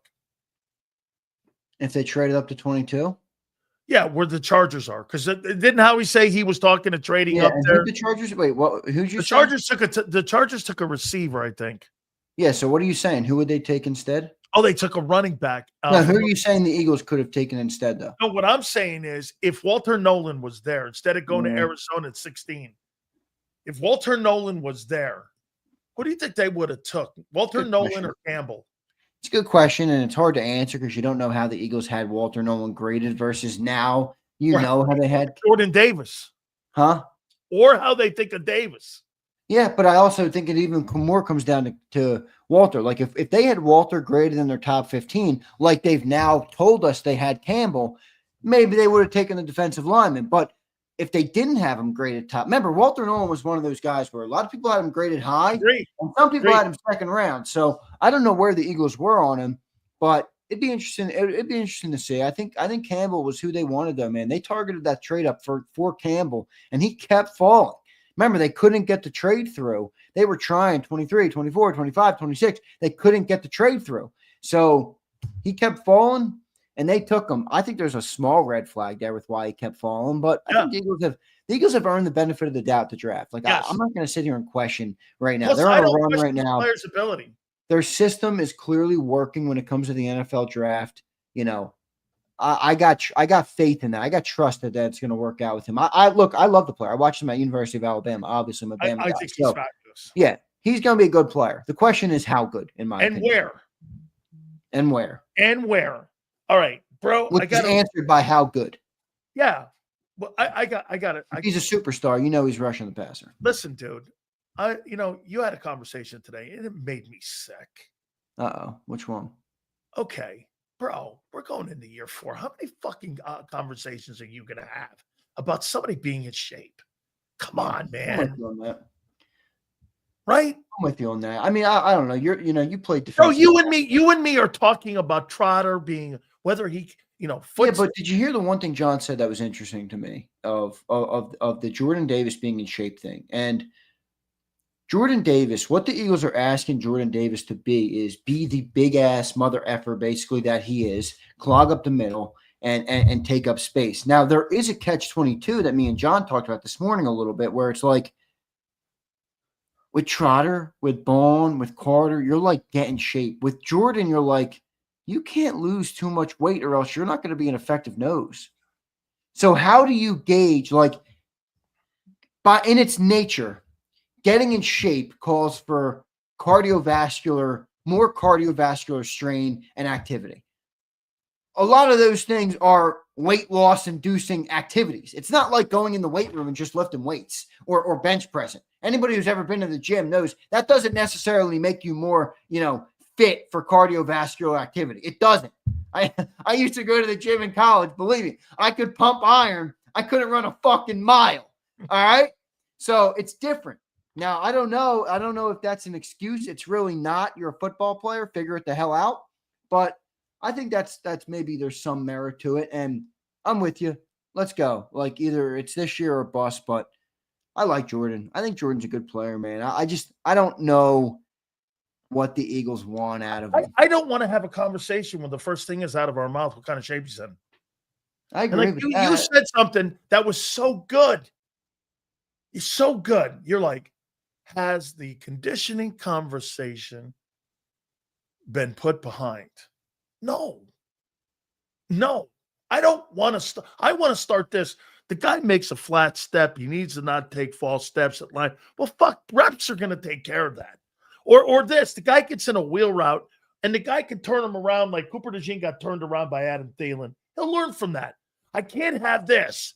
Well, is he going to be in shape? You think the conversation is now behind him on conditioning? Bro, I'm done with this.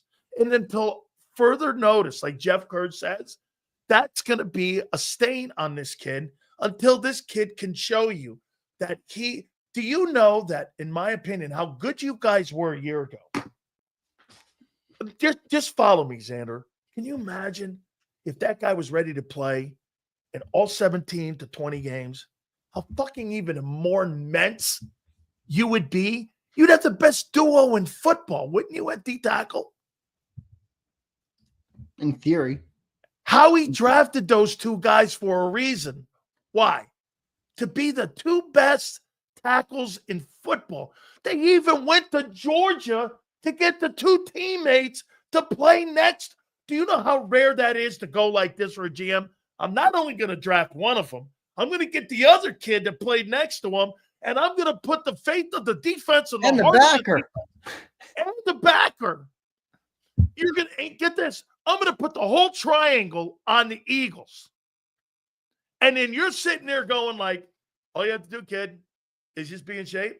Yeah, but that's the question. Is he doing what they wanted him to do in that triangle?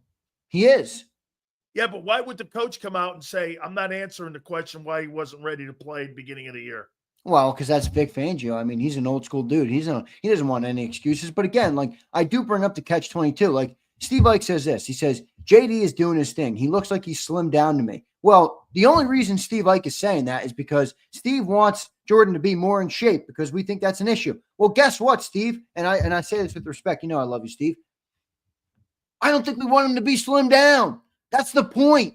Like, I don't think he could be as good of a nose tackle slimmed down as he would be if he were a fat ass. Like, look at Vita Vea. Do you have to ask if Vita Vea is in condition? Maybe, but you know you need that dude to be fat to be good. So it's kind of like, I don't want him to be slimmed down. Do I want him to handle his body weight as best as he can to be able to play every down and when the Eagles need him? Yes.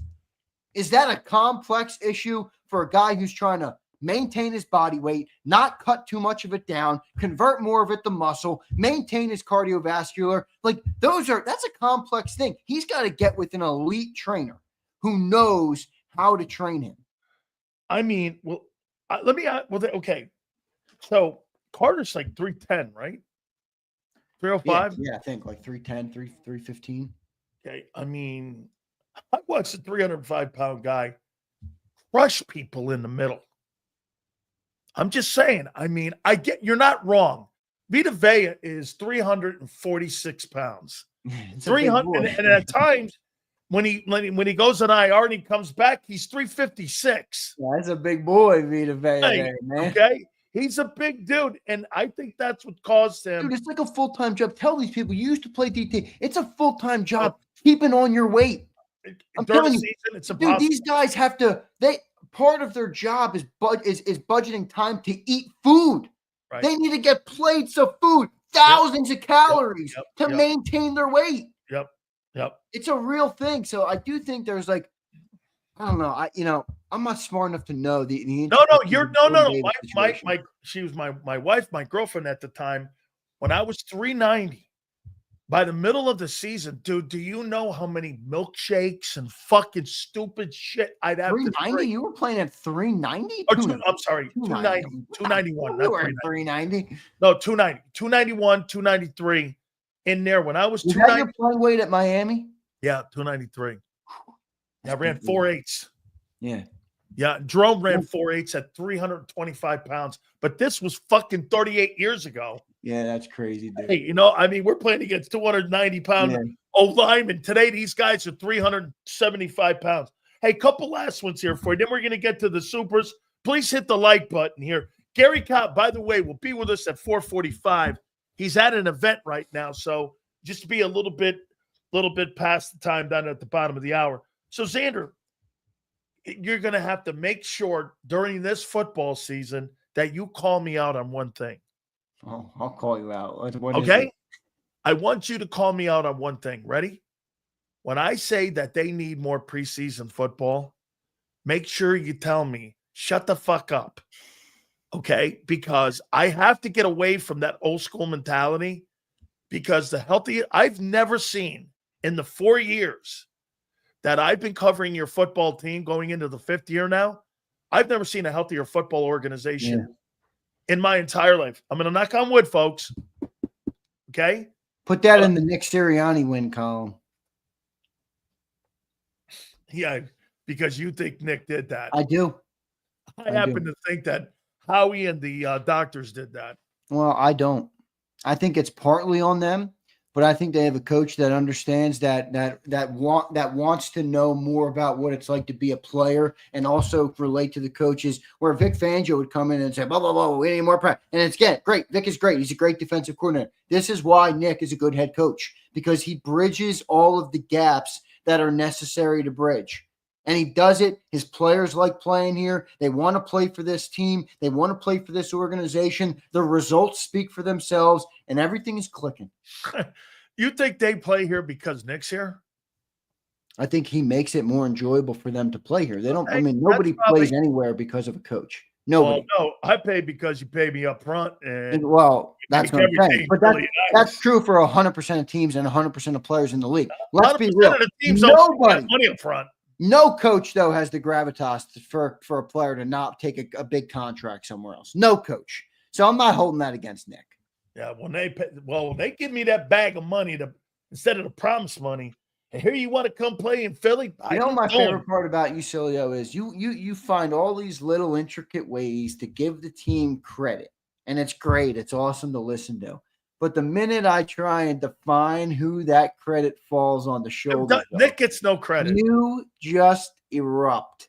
Jalen Hurts, no. Caboose. Nick Sirianni, no. So the head coach and the quarterback stink, but we got one of the most successful teams in the last 5 years. Wait a minute. I'm going to do this to you now.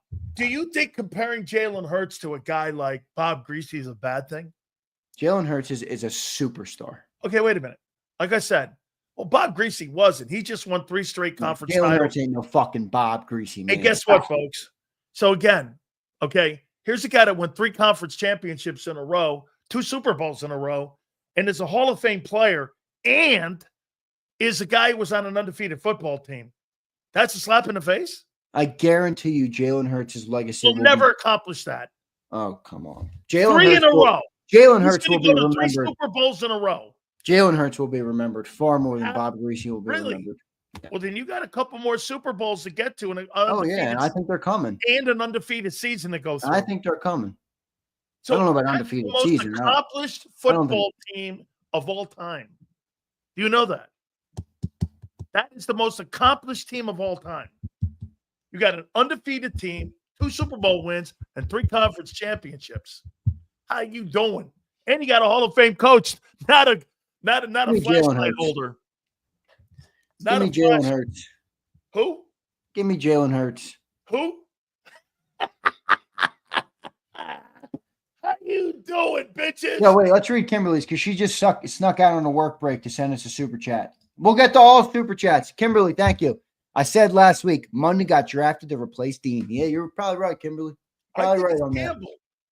Campbell and Munden, a combination. Trotter's the key to this, though.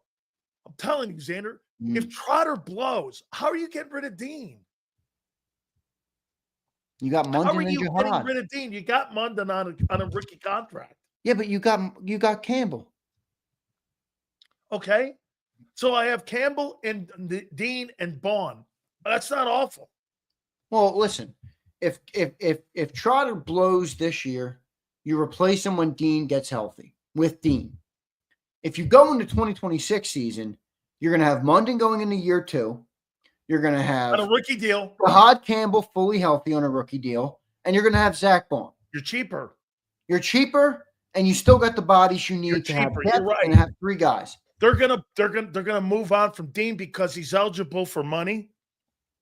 Munden and Campbell are on. I don't think Trotter's going to blow though. I think Trotter's going to be all right. He might not be a superstar, but I think Trotter's going to be a good. Do you think they'd be okay with him being a rotating guy? Maybe. I think he's going to be like an Oren Burks was late in the year. Like not a guy that you build your defense around, but a guy that does his job well. And that's what you need. That's what you need at that position, I think. Man, I of all the guys, the backups between Isaiah and Oren Burks, boy, I'll tell you, I think that Burks deal, because you could plug him in and there wasn't really any drop-off in the postseason. I mean, I don't know. I appreciate you guys. All right, Xander, let's get to some of these supers. Gary Cobb's going to join us. That'll be at the bottom, or at 45. At 4:45, he's going to join us. Leon Banks, what up, Leon? He says, Debo really going to be wide receiver 1 in DC. Terry's not signed. Yeah, they got Terry was signed. Leon. I told you, Leon. Leon. 3rd place in the NFC East, Leon. It's coming for the communists. Let me hook you up, Leon. I had a good convo with Doug Williams. They will have him signed. And here's what they'll do. You don't have a quarterback and get rid of receivers unless he's Patrick Mahomes. They brought in Debo. Debo's a 2 and a 3. Okay? Don't worry. Even a fat Debo will outrun. Will take it. I just have a PSA, a public service announcement for all of our great Washington football Washington will win the East. I have a public service announcement. It was awesome having you guys at the party for 1 season. I'll see you in 20 years, you fucking scrubs. Yeah. Hey, every single player that is replacing all these guys is going to be an upgrade. Yeah, I'll see you in another decade. Be an upgrade from a year ago. How you doing? Kyle Kokorski, what up, Kyle? He says, I'll know this. If Buddy Ryan was here, he would rip Private Powell a new one. Oh, my God. I miss Buddy Ryan. If Buddy was here, this would never happen. We didn't win shit with Buddy. All right? We didn't win shit with Buddy Ryan. Quit holding in the glory days, which ultimately were not glory days because they didn't bear any fruit for the city, for the organization, for the team, and start appreciating what's happening, Kyle. This is the best era of Eagles football ever. And Buddy Ryan's era can't hold a candle to it if it continues at this rate. Here's the difference, though, Kyle. Okay. Buddy Ryan did not have Jeffrey Lurie. He had Norman Brayman. That's true. And everything now is like what Xander said. Here's the one thing you can't do. You can't replace Nick. You can't replace Hurts. You can't replace Jeffrey Lurie. And you can't replace Howie. It's the perfect sitcom, dude. It's like Seinfeld. You're not going to get new role players for that series. You have to roll with this. Have you ever seen anything duplicated ever? Have you ever seen let me just plug. That's what the Cowboys thought. It doesn't work. We talked about that a lot this summer. I agree. It's a theme on the show, kind of. Yeah. It doesn't work. Replacing guys like that. I agree. Alfredo checking in. What up, Alfredo? He says, Makuba is going to be a beast. I know it. You and me both, Alfredo. Where did you see that, Alfredo? In a seance? Well, where'd you see that? In a seance?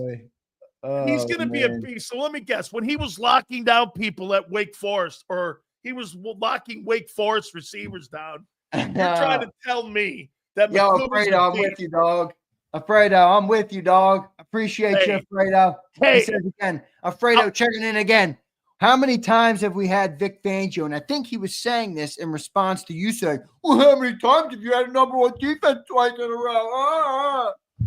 He's never had one until a year ago in 45 years. But Xander thinks he'll do it in the top 5 again. All right. Yeah. How you doing? Sileo. How you doing? Sileo. I Hey, think all you're I a little, know, wait, all, Sileo. I think you're a little bit Sileo-ized yourself. no, I know what's happening this year. This is gonna be a fun year.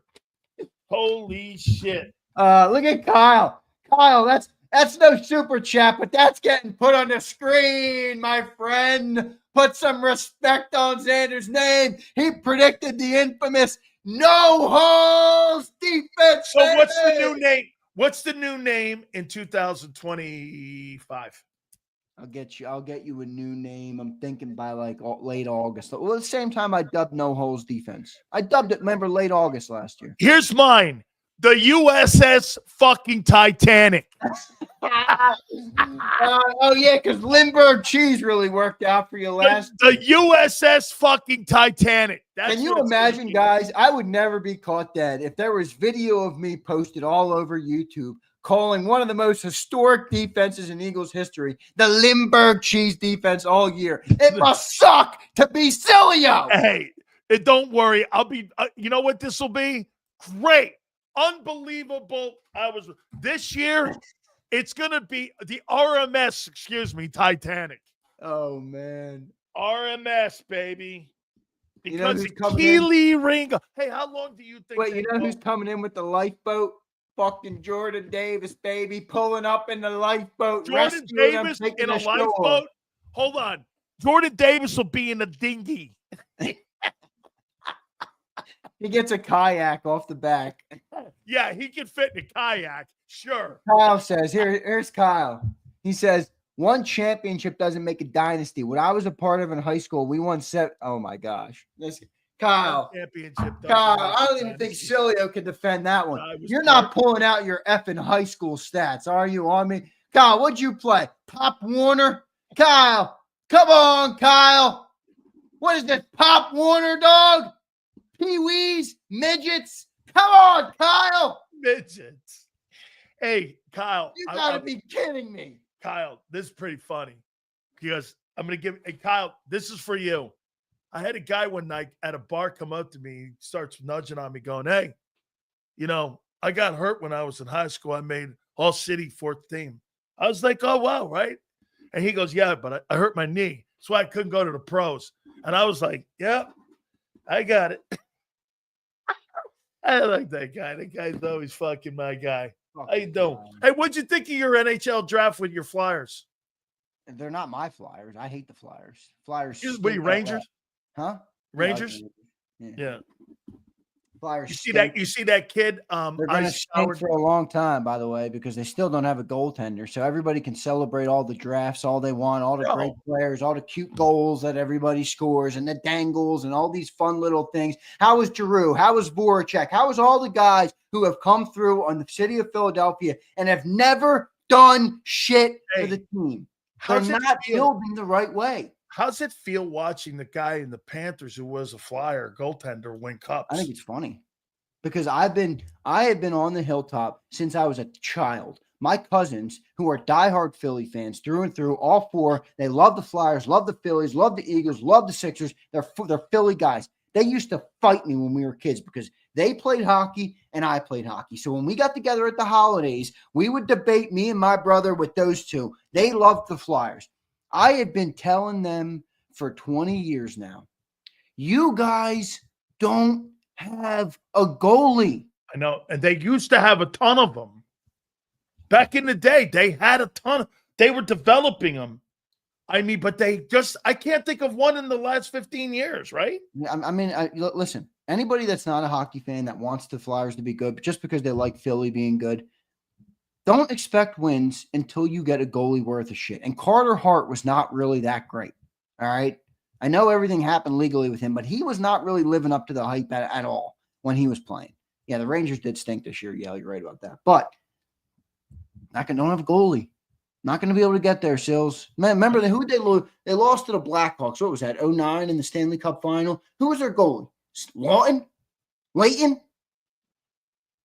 Guy got beat from the hash mark on a puck on the ground in overtime to lose the cup. Patrick Kane scored the goal. I'll never forget. They're just not going anywhere, man. You can't win in the NHL without great goaltending. It's like Sills, why is like half of the movie Miracle? And I know it's a movie, but why is half of it Jim Craig making saves? Oh, Because yeah. when you need to That's right. win big games in hockey, it's like a quarterback. If you don't have a goalie, doesn't Bro. matter how good Connor McDavid is. Doesn't matter how good Ovechkin is. If your guy's not stopping the puck and giving you a chance to win, it would be the equivalent of a defense giving up 45 points in a Bro. game of football and thinking you're going to win. You're not.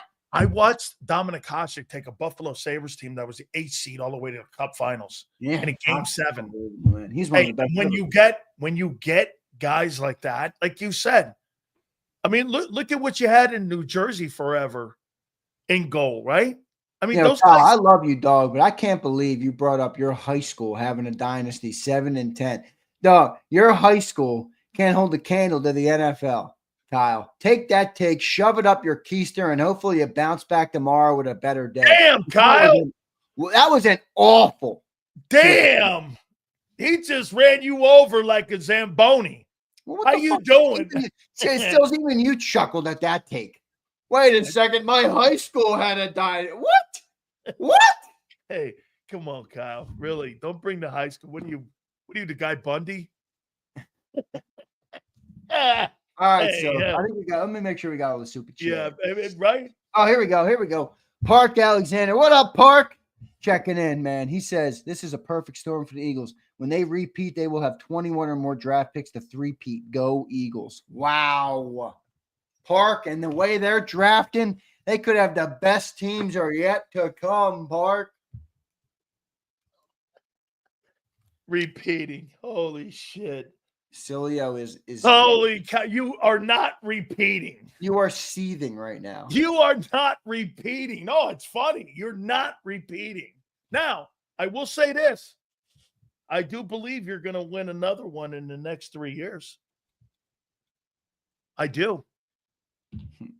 It ain't going to be this year. I love this guy. Your coach stinks. Your quarterback stinks. You guys got another Super Bowl coming. Yeah, because of what? Because of your GM, not because of your fucked up coach.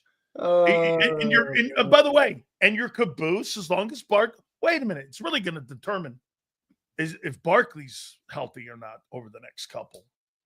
It's not going to be whether or not you have your Look at Kyle. Now he's look. Kyle realized he made one of the worst takes on the planet Earth, and now he's calling me entitled.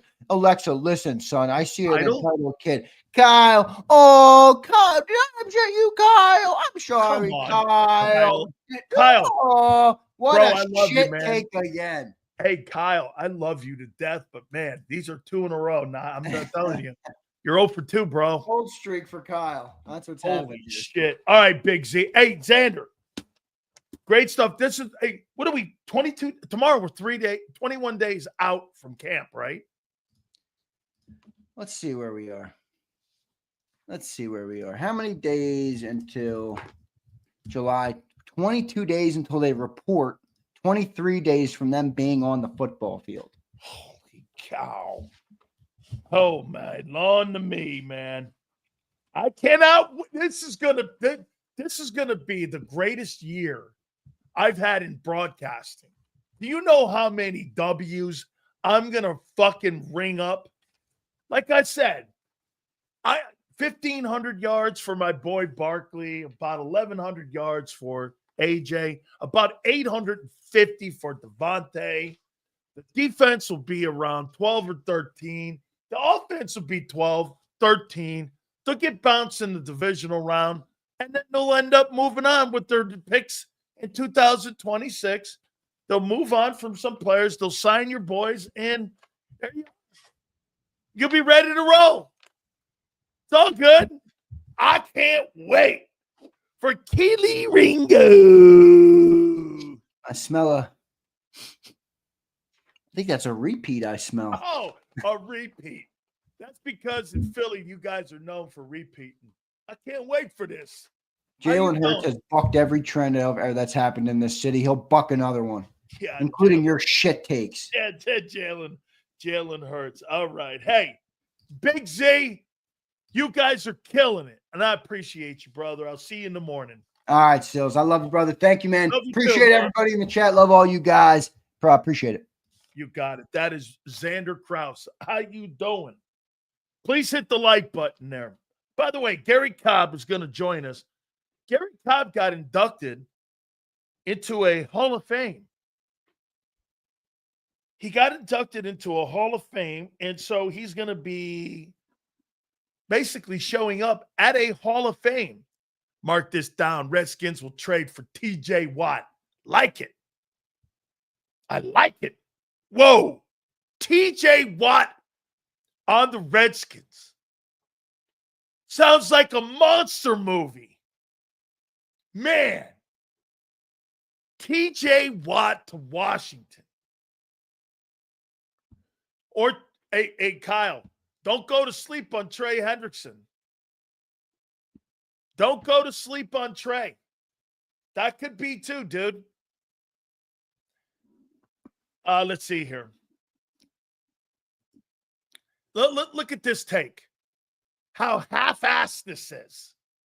Still says a dual-threat quarterback would never win a Super Bowl. Jalen proves Senorita Sills wrong. Senorita did play great in that game. That's about it. It wasn't the NFC title game. He was a caboose the rest of the year. How you doing? Pull up next to the Barkley train.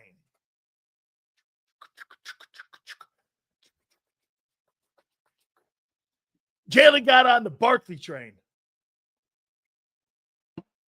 You know, I had a guy posting shit over on my Twitter. Jalen Hurts had the third worst passing game in football last year. And the best running attack.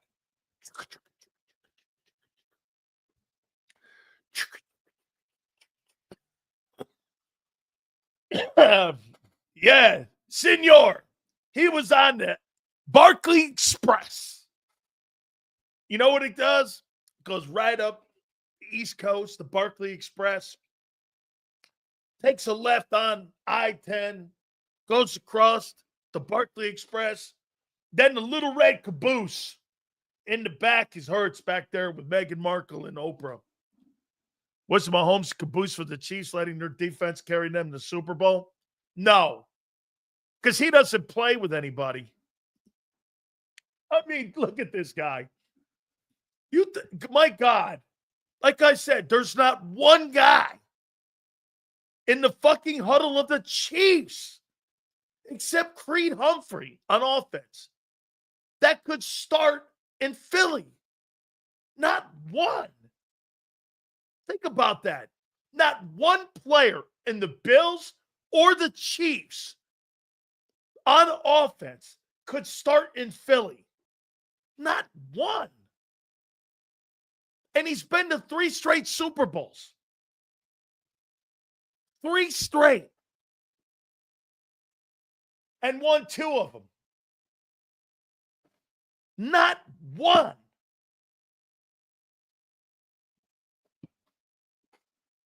Suck at drafting. This is why I'm telling Senor, once again, Nick has nothing to do with that. That's Howie. Hiring the assistants, drafting the players. He had nothing to do with the hiring of Vic Fangio. Nothing. 0. Now, he may have had something to do with the elevating. Get this. This guy thinks the Kansas City Chiefs going to 3 straight Super Bowls in 4 and 5 years are bums. All right. Well, wake me up when you do that. Wake me up. Wake me up when you do that. You go to 4 and 5 years. How you doing? Instead of having 23. Yeah, because you got such high-powered quarterbacks in the NFC. Like who? Hurts, Stafford, and who? Who else? Hurts and Stafford in the NFC. And then who? What quarterback? Jaden Daniels now, okay? Who else? Who else in the NFC? Prescott. Try again. Who? Talking to senors like talking to my foot. And his MVP of the Super Bowl, Hurts is on his way again. Go get him, Park. Golf. Yeah? Golf. Yeah, Allen, Lamar, Mahomes. Yeah, that sounds good. Let me see. Prescott, Golf, and Daniels versus Allen, Mahomes, and Burrow. And right? Let me see. Burrow, Mahomes, Lamar, and Allen. Yeah, that sounds like that. Yeah, that sounds like they're right in the same room. They're not. They're better ball players. Teams are also better in the NFC. Ain't the only one on the field. Ooh, that's a fact. By the way, once again, stop talking like you have the same team that you had 4 months ago. You don't. Okay? You don't. Look at this. Look at this. Another L take. Difference between Joshy Poo and Lamar with Jalen Hurts is that Hurts doesn't get. No, this is not. No. The difference between Josh Allen and Jalen Hurts is he's got a shitty GM and they haven't built a team around him. And they got a bad coach. That's the difference. Plain and simple. Another football team that has lesser talent on it, and they still won 13 games. Oh, no. I do like Baker, but he's not Josh Allen and Lamar Jackson and Joe Burrow and Patrick Mahomes. I do. I do like it.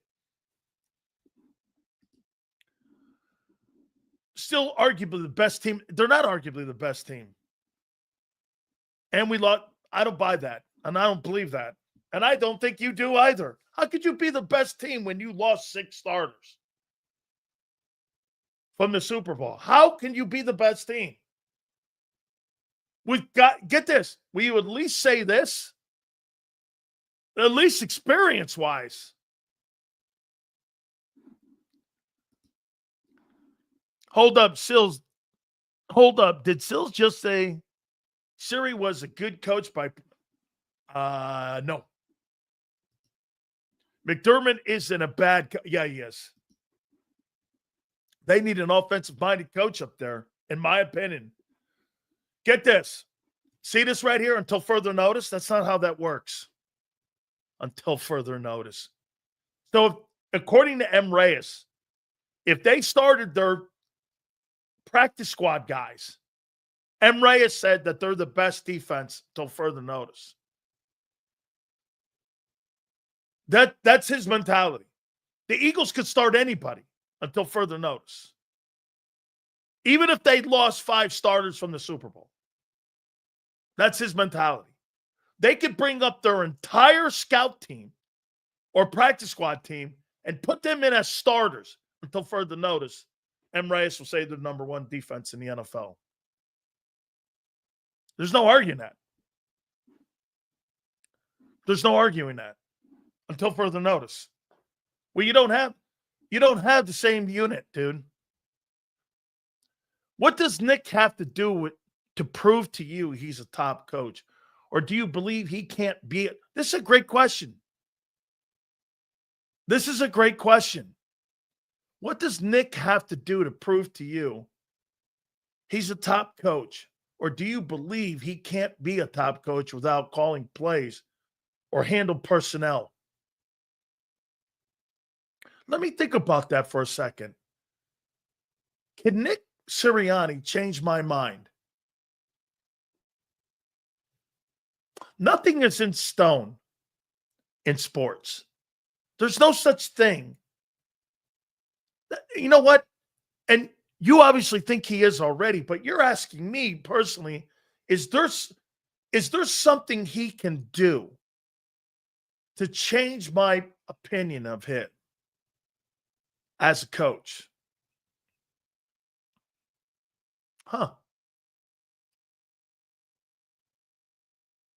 It's a great question. What would he have to do for me?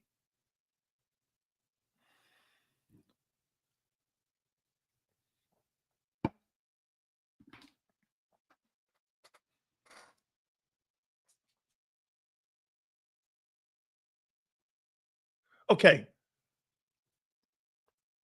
Let me ask you guys this. What is the biggest thing that Nick Sirianni does that you think he has that has an influence on winning? Now, I'll just flat out tell you, I do not believe he makes, if any, hires in his coaching staff. He has no say in personnel, and he might have some influence when it comes to the game plan. I don't believe he has a lot to do with the in-game Sunday play calling, unless it's 2 minutes or he wants to override something. Other than that, I don't believe he has as much say as you guys think. I know, because I've talked to coaches on that staff. And I know who ran the ship last year. It was Kellen Moore. So, what do you think his biggest asset is? I mean it. I see this right here. Nick Sirianni did not build the Eagle culture. The culture was built by the coaches you sign and the players you hire and the players you draft and the players and free agents you sign. You don't do that with rah-rah speech. You do that with the players that you draft and the players you sign. That's how you build a culture. You don't build it with fucking chalkboard shit. So I don't believe, and by the way, that's not his culture. So wait a minute. You think he had any influence on Lane Johnson in 2017? He wasn't even here, right? What was that culture when they won the Super Bowl? He had nothing to do with that.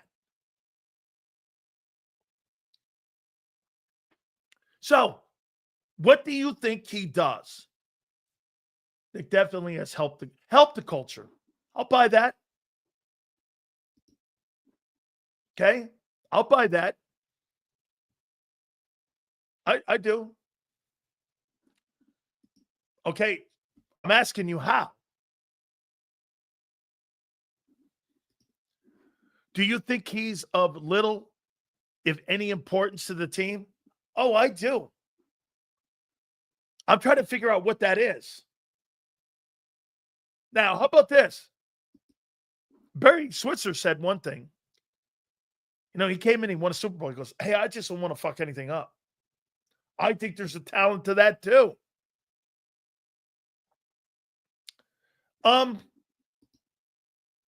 Okay. Okay. All right. Agreed. Nick is a Monday, Saturday coach. He sets the structure of the week, and the assistants call the game on Sunday. That's a good coach. Do I believe that's what it is? Nick is a Monday through Saturday coach. He sets the structure of the week, and the assistants call the game and player develop through the week.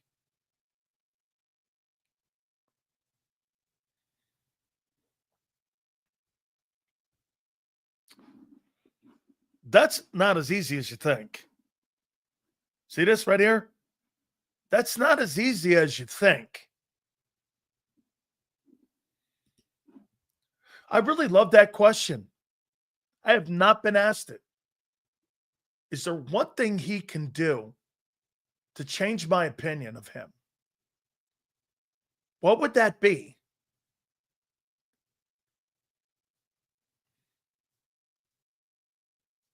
Remember this. Nick is going to be gauged not on the amount of wins. Nick's going to be gauged on how we see him in the fuck-ups. You guys were screaming for his name when they were 2-2.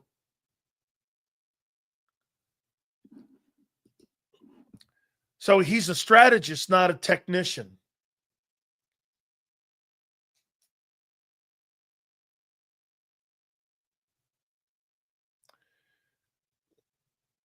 I think he had something to do with the game plan in San Diego with Frank and how they approach games by putting how they were going to go and attack teams.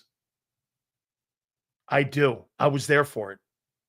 He was the wide receiver, then the passing coordinator, then the quarterback coach with Frank in San Diego. And he was with Rivers. Okay? And that's a really great take. Do I think he's a technician like the guy in Miami? No. Like Mike McDaniel? I don't think he's that guy. But do I think he has and the game plan and putting the game plan together with his assistants, how they're going to approach against the team? Yeah, I probably think he does. Okay? I probably think he does. Yeah, well, he would buy M. Reyes a white wine spritzer, and M. Reyes would be good with that. M. Reyes is more of a white wine spritzer guy with the little umbrella. He's a white wine spritzer guy. Yeah, this McDaniels guy, I think he's a I think he draws up great plays and great schematically, but I also think the guy's a little bit, I think they're frauds. I do. I think they're frauds a little bit. There's coaches that hear you, and there's coaches that listen and adapt. Chip didn't do that. Doug did that. You're so right, Forrest. Man, I've been around coaches. No matter what you tell them, they do not want to hear anything but their way. Now, wait a minute. I'll say this to you. When the Dallas Cowboys were building their championship teams with Jimmy, and Dave wanted to go to a 34, maybe we should do that because everyone else is. Jimmy went like this. No way. We are sticking to our guns, and it resulted in 3 Super Bowls later. So there's got to be a balance of that. You know what I'm saying? I mean, there has to be a balance of having something like that. So you got to be in the conversation there where, right? Let me double check here. Gary's probably going to join us see here.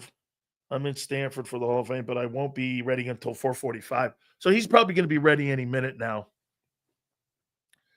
So we'll get Gary Cobb on when we can. I really love that question. Is there anything Sirianni can do to change my opinion?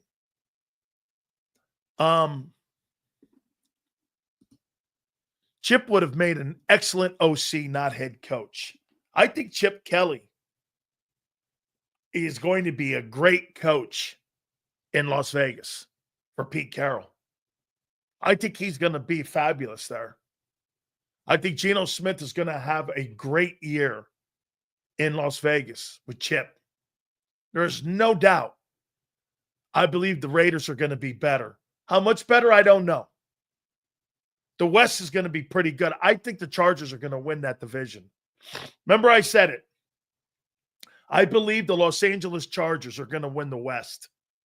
And Kansas City's reign is going to come to an end. I don't know if Kansas City makes the playoffs. But I do believe the Chargers are going to make and win the West this year. If I had to pick, Chip's going to be a great head coach, a great coordinator. He's just not going to be a great head coach. Shit, he wasn't a great head coach when he got away from Oregon. That's the last time. Well, 2 years in Philly, he was good, but he hasn't been a good head coach in about 12, 13 years.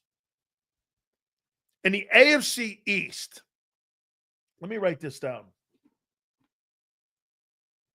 AFC East, I think one team comes out of there. Buffalo wins the East. They win the East. I don't think another team comes out. I do not believe another team comes out of the East. In the North, this is going to be interesting. I think the Ravens win the North. And I think the Bengals come out of it. And I think the Steelers. In the South, I've got the Texans, only team coming out. How many is that? 1, 2, 3, 4, 5. So that means 2. Yeah, it's going to be right. In the West, I've got the Chiefs. Oh, no, excuse me. The Chargers and the Broncos. So we got Broncos,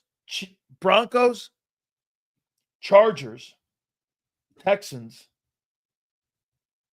Steelers, Bengals, Ravens, and Buffalo.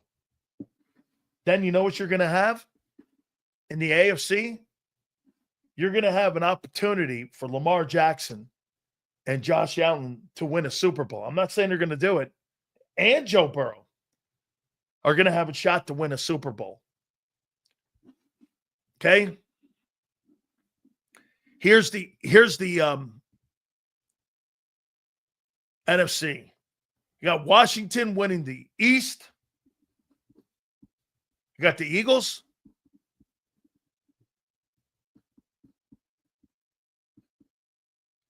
In the North,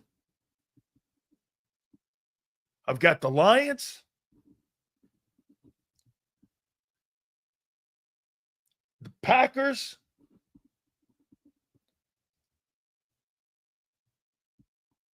And Bears. In the South, got the Bucks. In the West, I got the Rams. And I got the 49ers. I'm going to take the Bears out. So in the NFC, 49ers, Rams, Bucks, Packers, Lions, Eagles, and Washington. I'm all right with that. I think the 49ers are going to have a bounce back. You know why the 49ers are going to have a bounce back? They're playing the third easiest schedule in pro football. Who said the Eagles were in the fucking North? I said in the North, it's Lions and Packers. I hope Lamar makes it and wins it. If the Eagles don't make it, I would love to see Lamar Jackson win. If Lamar Jackson wins the Super Bowl, okay? If Lamar wins the Super Bowl, folks, he'll have one of the greatest careers in the history of pro football. If that guy caps off a Super Bowl win, he'll have one of the greatest careers of all time. I mean, probably have another MVP year. That'll be 3 MVPs, a Super Bowl title, and a player that's never played the position like that. Okay? Guy who throws for 4,000. Get this. Here's the difference between Hurts and Lamar. One guy throws for 4,200 yards and 41 touchdowns and 5 picks. The other guy throws for 2,200 yards and tush pushes. There's a difference in what's being asked of one guy versus the other guy. One guy's a caboose. The other guy's a locomotive. How you doing? How you doing? Yes, sir. A TD's a TD. Oh, I know, kid. How you doing, dog? What ifs? What do you mean, what ifs? What the fuck you think I do here, guy? It's called sports talk, jackass. Well, here, let me go over exactly what's happened here. You know what? You're doing what ifs all day long. When you tell me you have the same defensive football team, or like your M. Reyes here, going like until further notice, it's the same defense we had in the Super Bowl. No, it ain't. No, it ain't. Well, what if, Vic Fangio connects with I got it. I hear you. They got better. Until further notice, it doesn't matter if we take 5 starters off our defense. We got guys who couldn't get on the field a year ago are going to be better this year. How do you know that? They couldn't even beat out free agents. How you doing? Yeah. Reyes. Hey, Reyes, I do have a question for you. Bro, is that you on my Instagram? Because if it's not, I'm going to block that guy. If it is, it's all good. I just need to know. Because if that's you, it's cool. I'll follow you back on my Instagram. But if it's not, I'm going to block that dude. Okay, thanks, bro. Here, let me do that.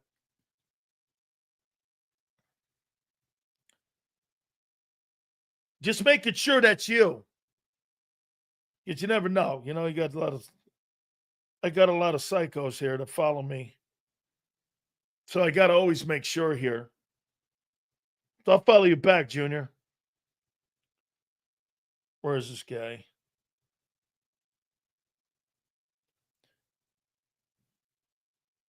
The Dan Sileo show, if you want to follow. I think you're on the other one.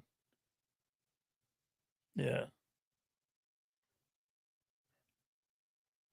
M. Reyes is on the other one. I'll figure it out. Good. Okay, bro. I got you. Okay? I got you. Look at this. Look at this fucking nobody. Watch this.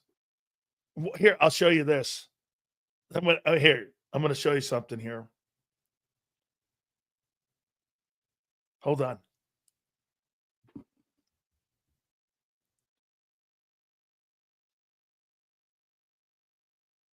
This is what LJ does. He writes my name on his hand. He writes, see, we own you, Sills. He writes my name on his hand, DS. Then he goes to his corner. Then he tells Bob, his buddy, not you, Bob. And he goes to his buddy and goes, see, look, I got him to acknowledge me. And look at that. See him there? Hey, I don't have it on this one. I don't have it there. Look at it right there. Look, DS, LJ has DS on his hand. Then he goes, I guess what he does is, I don't know. I don't want to say it here because we're kind of a family show. Okay, look at this, DS. How about this, dog? So LJ, I allow you in my life, and so does Xander. I allow you in my life, and I don't really like a ton of folk. I allow you in my life, just so we're keeping score here. I allow you to know me, or I would block you.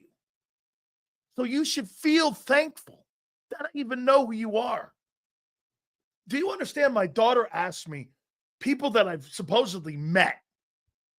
I have no idea.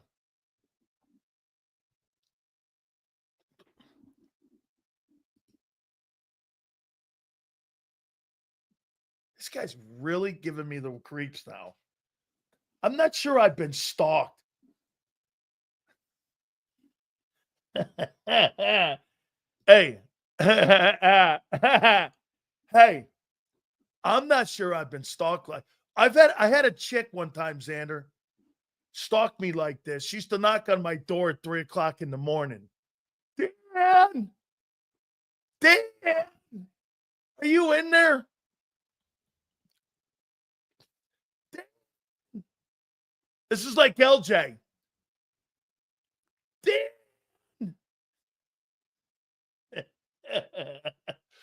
Oh, yeah, that's right. Yeah, right. And I own fucking Hertz. And Siri Chiriani. Dan. Please stop hollering. It's 3 a.m. Holy cow. If my girlfriend hears me, I'm going to be. Oh, my God. Here's LJ. LJ's been like, I guess he's in a time. Xander put him in a timeout. So you know what LJ's doing now? Come on, Dan. Please. Please. I have nothing to do with it. I don't block anybody. I don't give a shit. Please, Dan. Will you be my friend again? No, I don't really care. I don't really. No. You can't be my friend. Please. No, I didn't. Now it's getting creepy. Okay. No. Okay. Now this is what I love about our show here. You see this shit here? Cut the shit, Sileo. Take the stupid helmet down. You guys really hate that cowboy helmet? I can't take the cowboy helmet down. I got to get a line. You know what I'll do? I'll get a Lions helmet. I'll put the Lions helmet up. That one helmet, you see the Army-Navy helmet? The Army-Navy helmet was given to me by Vince Papali. Okay? Here he is. He's back. This is the kind of guy that, man, he makes your raisins kind of shrivel. Yeah, hey, he makes your raisins shrivel. You got a guy like that? And he's got a burner. How fucked up are you when you have a burner? I don't even know how to make one. I have no idea how to make a burner account. I can barely get the volume up. Thank you, bro. M. Reyes. Xander laughs every time I log on. Hit F10, guy. Oh, I muted it? Yeah. Yeah.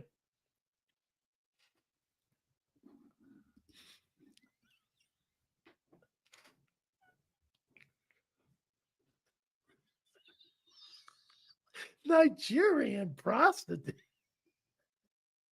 Look at this guy. He's getting it.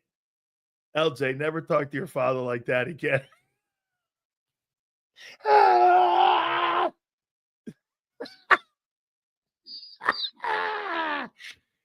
love the father one too. But you ever talk to your dad like that again, or you're going to get spanked. Come on, LJ. You probably want to get spanked. That's some funny shit right there. LJ, don't let them talk to you like that. What's he going to do? Open wider? Oh, my God. Holy shit. Don't worry, Sue. Don't worry, honey. You're here. Seriously. Hey, Sue, I got to tell you, you got a bigger set of balls than LJ. Is that good or bad? I don't know. All right. Oh, my God. How you doing? We're all just playing our. Oh no, you guys are playing your part, dude. I'll tell you what. Now I know why you guys ran Josh Ennis's ass out of town. He couldn't take this. There's no way. Are you talking bad to me? Yeah. He's another one of them guys. What? You're talking shit to me? Yeah, well, are you from the East Coast or not? Seriously, I brought my wife home. Was she my wife then or my girlfriend? I think she was, I believe she was my wife. No, yeah, she was my wife. So I brought her to, she was my girlfriend. And so Kim, I swear to God, I brought her up and we were in New York. And my wife goes like this, girlfriend, wife now. Does everybody up here in the East Coast hate their lives? I go, no. As a matter of fact, nobody up here hates their lives. They just don't trust everybody like you do in Texas. Like when you're in Texas, you get this. Hey, how you doing there, Bob? You got the time? Hey, what the fuck do I look like, Big Ben? Hey, come on, guy. Get a watch. And my wife is like, man, not very hospitable. What are you talking about? This is New York and Philly and Baltimore and Boston. What are you, nuts? Hey, can you tell me how to get to Chesapeake Beach? Do you take the bridge and then do you go 295? Hey, what do I look like? A Mapsco? Okay.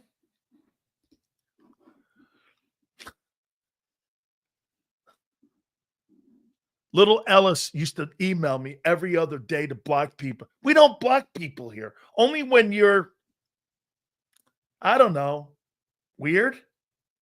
Xander blocks people that are weird. Not talk shit. Because if that was the case, 90% of you would not be able to be in our community. But we love all you guys talking shit. I so do not have a problem with that. I grew up with that. Holy cow, my dinner table are you guys. My aunt's in here right now. This is like a Sileo dinner table. Let me say this to you. Hey, Xander, you'll love this. Every single holiday, my aunt would leave crying or one of my uncles because my grandfather ripped him a new one. Here's me coming home. There he is, Big Hero.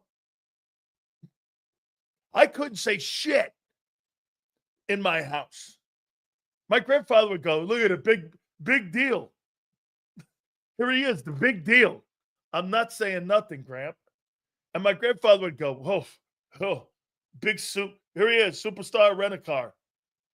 I'm not doing anything. Or my uncle would come home with money and this and that. My aunt would leave every holiday crying. It wasn't a successful holiday unless my aunt was crying.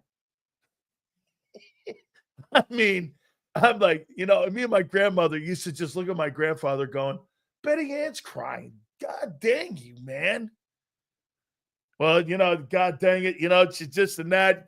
Put the damn heat on. Yeah. Look at her. She can't even live with heat. She comes over here and she breaks out in a rash. I'm like, please stop doing that. My grandfather was relentless. My uncle would start crying, my Uncle Richard. Oh, my Uncle Mike, he would just start crying. So you guys ain't got shit on me. I grew up like this. By the way, so Saquon Barkley, okay? I hate that shit when a family outing isn't complete without someone crying or getting hurt. Hey, I just got to tell you, M. Reyes, everything would always be my grandfather sitting over in his chair. And see, my grandfather was a different breed of dude, man. He loved the hell out of everybody, but he never told you. He just did it. And he was a great man. All right. He was one of the greatest men I've ever known. And he's the most important man in my life. And I miss that man every single day of my life. The only thing I don't have today are my tears, but I miss that man every day. When he died, a part of my life died. And, but boy, I'll tell you, man, he was relentless. Okay. He was just relentless. Yeah. Yeah. Hey, Reyes, seriously, someone would leave in tears. And then my grandpa would always do this, like on a holiday like the 4th of July. What was really cool was that me and my grandpa would go out fishing. And we would go and we had like 253 lobster pots. And we would pull them every other day. This is a true story. Hey, Relentless. I like that. That'd be the name of my book, Relentless. You know what? My aunt gave me a book and she put all my pictures in it. It was called An Endless Pursuit or something like that. It was on the cover. It was really cool. It was a binder that she gave me. And yeah. And so we would go out and this was my job for like, I would say 12 years. This was my job in the summer. Every other day, I went from January, February, March, April, May, from end of May until the beginning of October or middle of October. We lifted lobster pots every other day. Sometimes I would miss school. And okay, I got it. And we would lift lobster pots, 253 of them every single day. Every other day. We'd get fishes, we'd get scungeel. And I did that for like 10, 11 years, 12 years.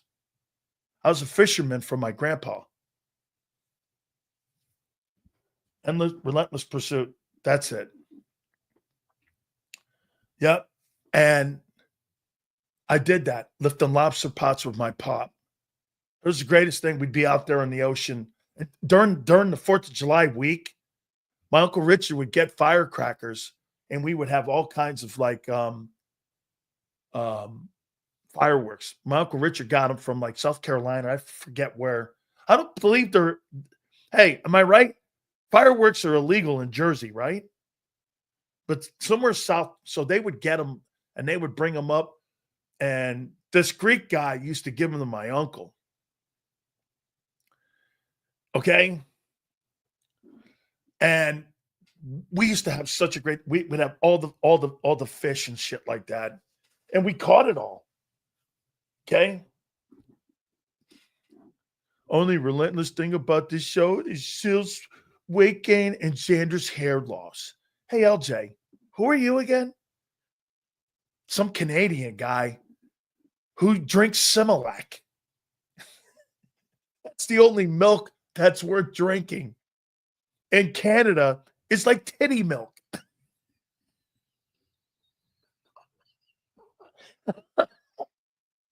Sorry, Pat.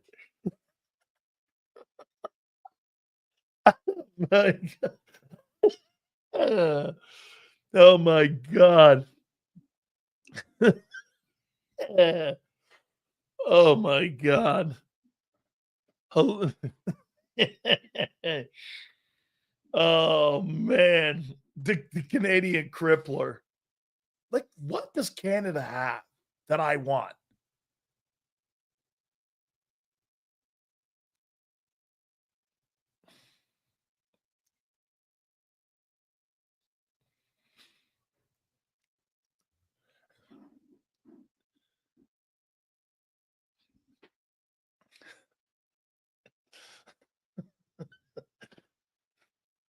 Salmon. All right. Andreas comes through. There's a winner. Salmon. Okay. Salmon. There's a winner.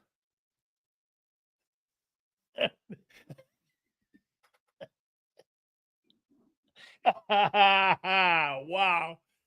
She even chimes in. Holy shit.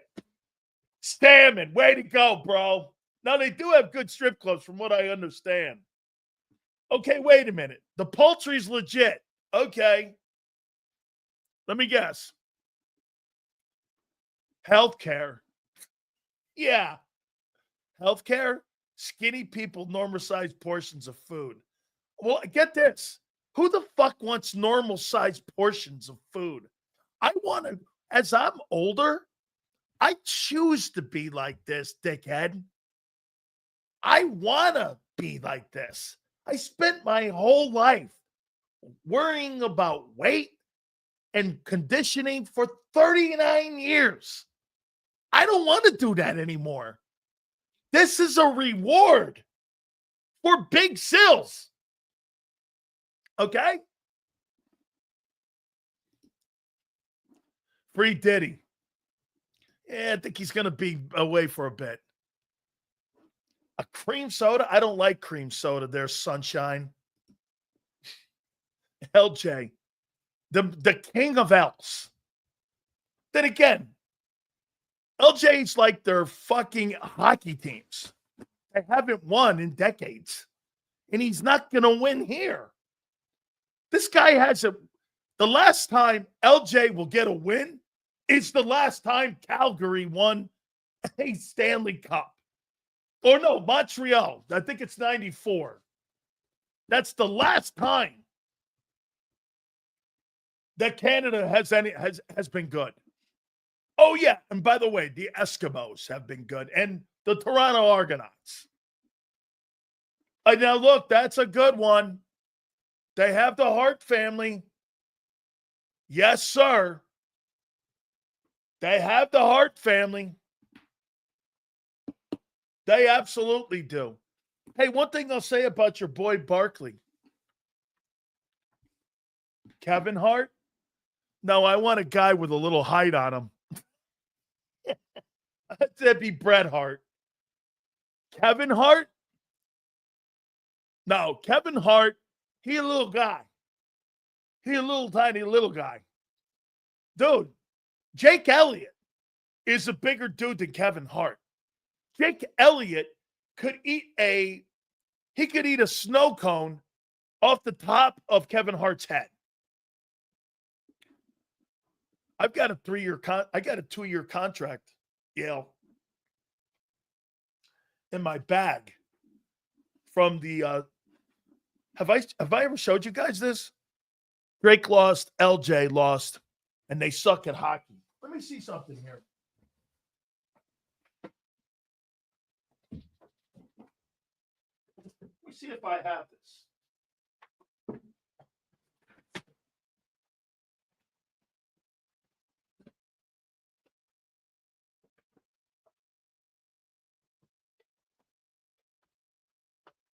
Let me get this here. Hang on. Oh, wow. Here's this.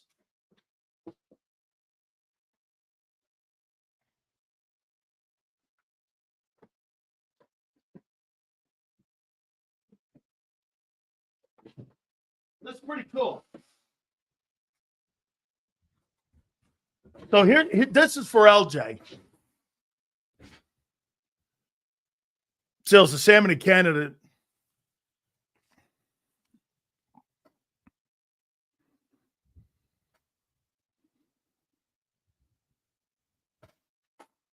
I got another one for you.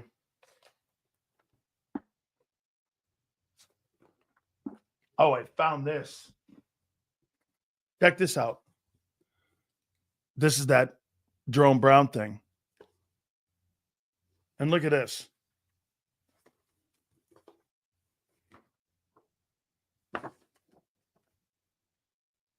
Look at Reggie. Did he speak? Yeah, Reverend White. Look at that, Reverend White.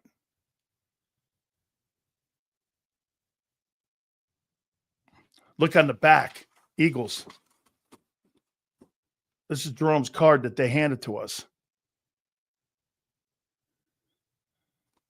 And here are the people. Let me see who else spoke from Philly. Reggie White. And there's Jerome.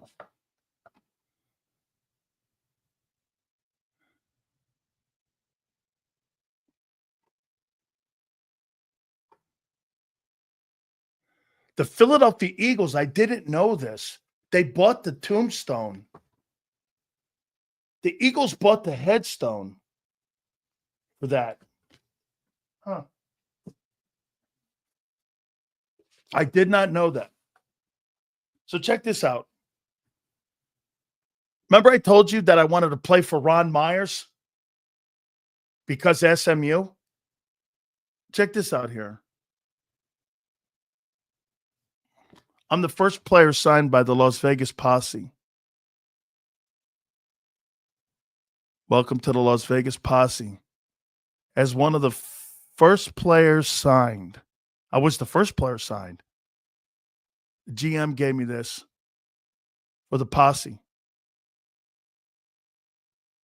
And I was offered a contract with the Toronto Argonauts.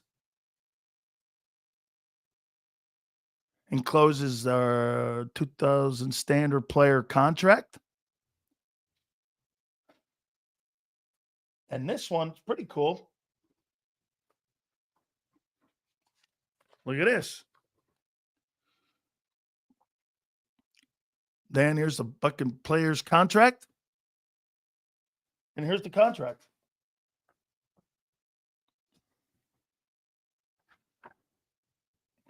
Here's 1 year. And here's 2 years. Gave me a 2-year with an option. Contract.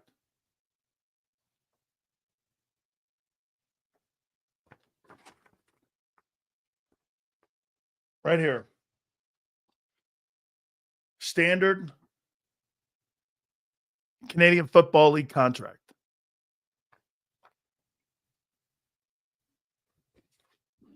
So I was offered LJ's league. I signed one contract with the Posse. I was offered 2 others, one with the Saskatchewan team and one with Toronto. And then I decided to go to NFL Europe because the Lions signed me. The Lions gave me $40,000 to sign. Then they put me in the World League with Orlando, and I think that contract was $100,000. And so that's why I went. It was only 3 months worth of work. So check this out. What was cool was that, check this out. This is pretty dope. So I played in Canada.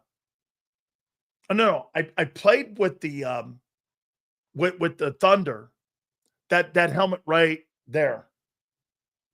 But it was also part of the Canadian League because they absorbed them.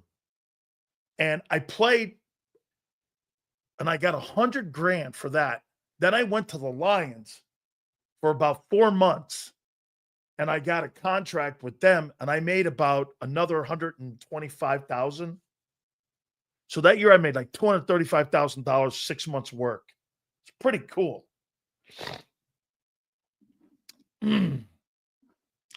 Yeah, I'm all right with that being passed around. NFL and pro football teams. Better than being passed around by your buddies at a bar 2:30 in the morning, like LJ. Hey, I hear your head hit the top of the table many times, but it's okay. How you doing? At least I was passed around pro leagues. This guy was passed around like he was a G.I. Joe doll. Come on, Ben, my best friend over. You know better than that. Come on now. Look at this guy, man. He's in heaven. How you doing? So Barkley's got some Saquon Barkley's holding out with He's got some vendettas here.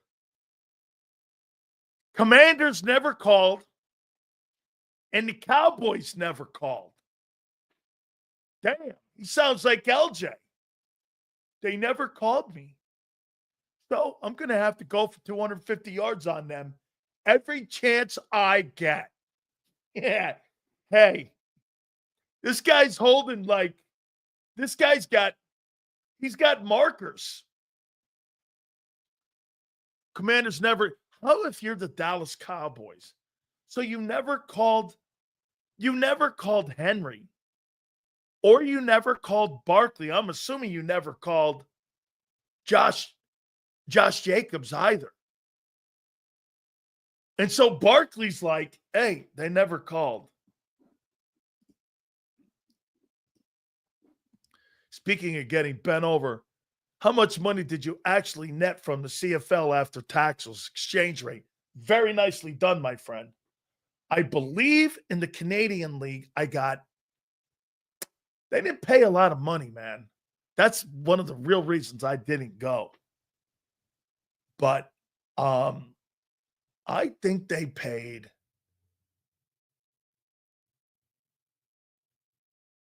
base 75, maybe with the bonus they gave me, 15K, 20K. I don't think it was a lot of money. Okay, so it came out to like 100. So with the taxes in Canada and all that, I think it was going to come out to like 85 grand. You know, about $85,000. Bro, I'll tell you one thing about Canada, man. That Tim Hortons place is pretty dope. Tim Hortons is good. The beer is excellent. The Fosters and all that. That shit's great. The food's good. Hey, they got great. Do you know the CFL is older than the NFL? It's older than the NFL. Did you know that? Damn, dude. I don't think I've taken a break. Have I, Xander? I don't know what's up with Gary Cobb. Gary's at a function right now, so we'll probably get him tomorrow. He's in Stanford, by the way, and he's being inducted into a Hall of Fame. Okay? Xander, have I taken a break? I got to do 2 of them in this hour here. Yeah, Foster's is good stuff, man. All right, let me do one here. Hey, guys, don't forget our great friends at Morgan & Morgan. I mean, I tell you all the time, the number one injury law firm in the entire country. They are number one for a reason. They're family-owned, family-run, and the way they do business is about family, taking care of families. That is their number one priority when it comes to Morgan & Morgan. It's so important for John and Ultima, his wife, to make sure that they do right by you and your family. If you're ever injured, please do me a favor. Go to forthepeople.com/Big Sills or pound law 529. It'll be a decision you'll never regret. forthepeople.com/Big Sills or pound law 529 and do me a favor. You tell them Big Sills sent you. This is Eric. When he got injured in a car accident, he called Morgan & Morgan. He not only gets a lawyer, he gets trial lawyers like Sam and Jessica who are in it to win it. He gets his own investigators with briefcases, leather ones. And if you ever have questions, our customer service folks keep things rolling. Injured? We're your army. Morgan & Morgan, America's largest injury law firm. Your financial future is on the line. Are you ready for what's next? At Leone & Company Wealth Management, we help young professionals, business owners, and pre-retirees navigate the complexities of building and protecting wealth. For young professionals, we'll help you grow your wealth, plan for your future, and make the most of your hard-earned dollars. For business owners, we provide strategies to protect your company, manage risks, and create a lasting legacy for both your business and personal wealth.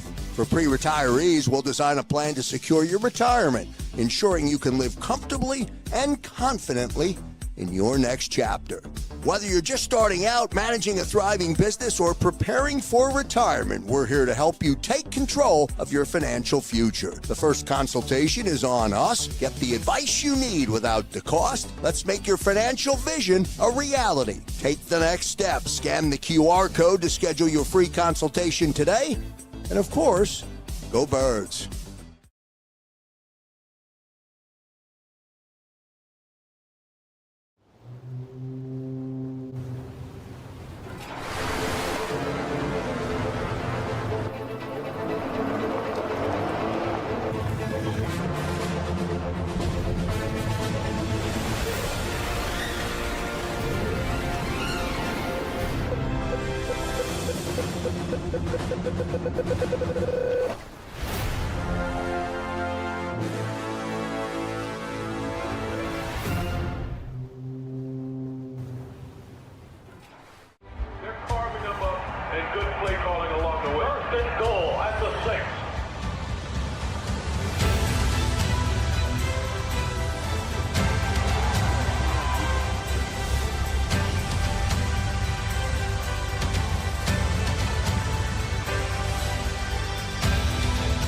Field of life, First Trust Bank is there for you.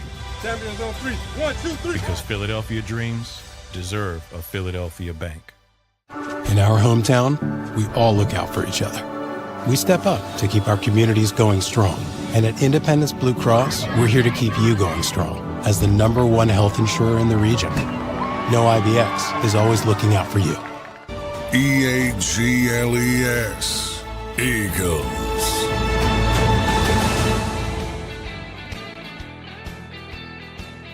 I found something that I might have to give to Xander Kraus. I found something that I'm going to give to Xander. Xander, this is going to be yours. By the way, before I show this, I have a whole bunch of cards down there. Here's my World League card. I got an NFL card somewhere. I can't find it. Look at that mug. How you doing, Big Sills? How you doing? Yep. How you doing?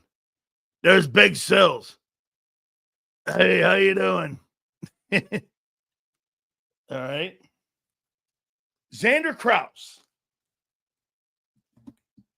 I have a gift for you.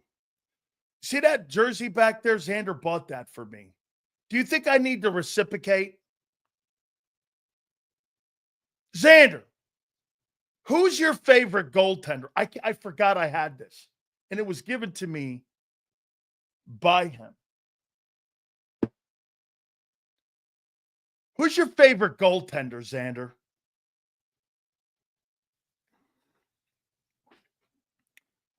I'm going to give Xander a gift. Okay? Xander Kraus, who is your favorite goaltender?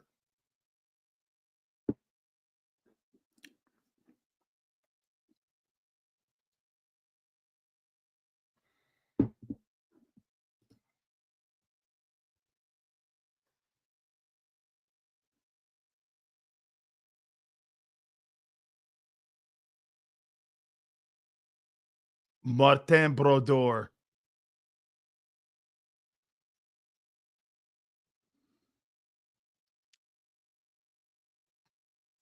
This is for you. I forgot I had it.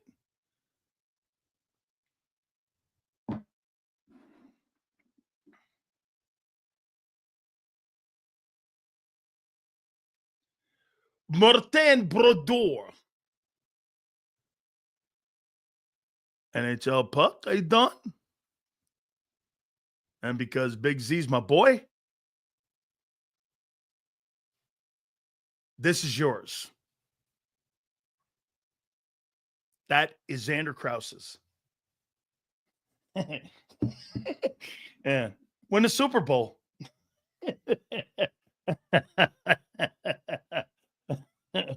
Yeah. Martin Brodeur.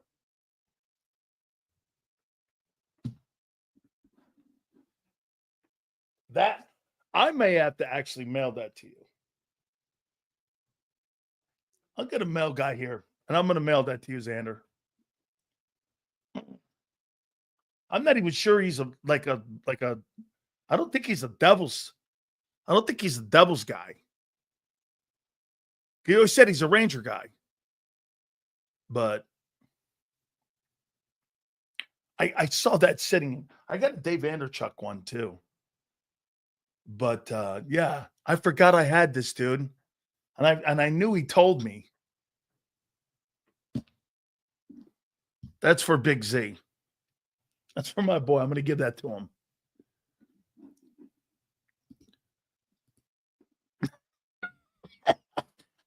I tell you, I can't get away from anybody. Xander. Oh. Jesus criminy. What a tough room. Hey, this is a tough room. It's about as tough as Jordan Davis's waistline. How you doing? So TJ Watt. Oh, I'll tell you this. Do you know how I got that, Yale? You know how I got this puck? So my favorite hockey player, I've got a few. Obviously, Bobby Orr is one of them. I know Bobby well, and Dave Vanderchuk, and also Steve Yzerman. But you know who introduced me to Brodeur to get this? Was Scott Stevens. God, I love Scott Stevens. And I've told you guys numerous times, one of the things that I had that was my screensaver was Lindros knocked out on the fucking logo in the middle of the arena. Okay? In the middle of the arena. I had that for my screensaver for like a decade. Oh, yeah. And I had him. Oh, my God. Scott Stevens was, Stevens started his career actually with the Capitals. I thought he started his career actually in Medicine Hat. And then he went to the Capitals. And then he went to the Devils. He was one of my, I don't think it was cheap. I do not. He kept telling him to get his head up. I remember watching that game live. I don't think so. But he's got 3 rings. And he was the captain of that team. Lindros was a spectacular player. Dude, of all the people, in my opinion, Eric Lindros, I think had the same skills of a Mario Lemieux. He was like that. He just never. But Bobby Clark didn't help him. Bobby Clark had an ass with him. And I don't know, man. I mean, plus the whole thing with Ontario and Ottawa and all that shit up there. And I mean, it was. But let me ask you this: Did Philly like Lindros? Did he like Lindros? Did Philly like him? I loved Eric Lindros, man. I love when Sills tells his stories and experiences. He got a lot of it. Hey, we're lucky. We've been in it a bit. And, dude, I find stuff like this everywhere. Honest to God, people send me shit, and I just keep it. I mean, in that box in there, there's like 10 pucks. I haven't even looked on who signed them. I turned one over. It was Yzerman. I turned another over. It was Brodeur. I turned another one over. It was Chris Pronger. No, and all these guys, because I like pucks signed. And so Chris Pronger gave me one. I think it was right after the St. Louis won the cup. No, he was with Colorado. That's what it was. He was with Colorado when he won the cup. And that's how I got that. Lindros is hated in Canada because he bitched. Yeah, it was that's right, with the Nordiques. Although it worked out, Nordiques got Forsberg and Sakic, who and get this. And see, this is great history here for some of you. Okay, because you got to remember, the Nordiques ended up moving to Colorado. And then Pierre Lacroix ended up running that organization. And they got Forsberg and Sakic, and they won the cup. And so the Nordiques, the folks from Nordiques, the Ottawa Nordique fans, they were probably rooting on the Colorado Avalanche because it was Ottawa. And it did work out. They won cups, and then they acquired a bunch of other players. They got the guy from Boston, Ray Bourque. And, of course, they got Patrick Waugh in net. Okay? That would mean Lindros could do it all. And he was a bigger Gretzky. That's what Gretzky said. Go through and around or fight you. Nobody hey, dude, I'm just telling you, Eric Lindros was so fucking good.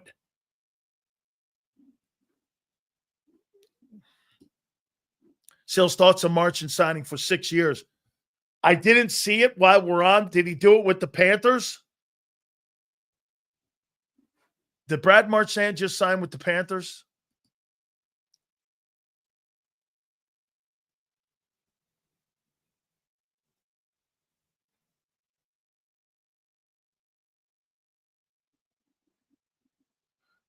Wow, the Leafs signed Marner, huh? So he signed with the Panthers for 6 years? How old is that guy?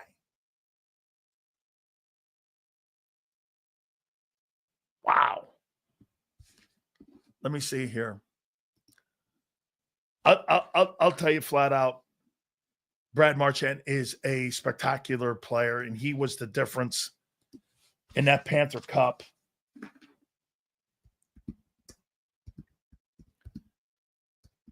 He was great in Boston, and he was great in this series. I could not believe how great he fit in, and he really loved playing there too, it looked. Yep, here it is. Brad Marchand, staying with the Panthers, signs a 6-year deal with the Florida Panthers. Wow.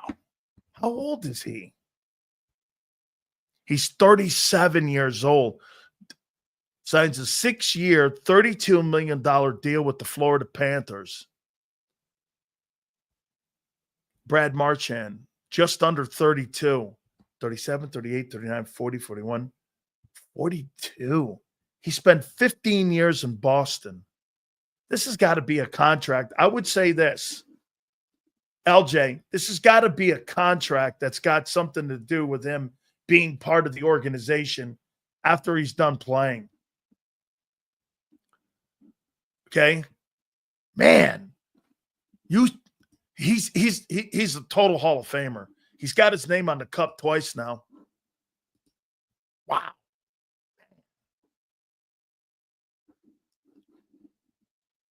Man. Panthers have a great organization. Clearwood, South Florida, nice place to live, especially if you want to have money to spend. Thank you very much. That's right. Voidable year 6. There you go. Sales agree to something like that. Of course I would, because that's something after hockey for him. They got a brand new ownership group down there.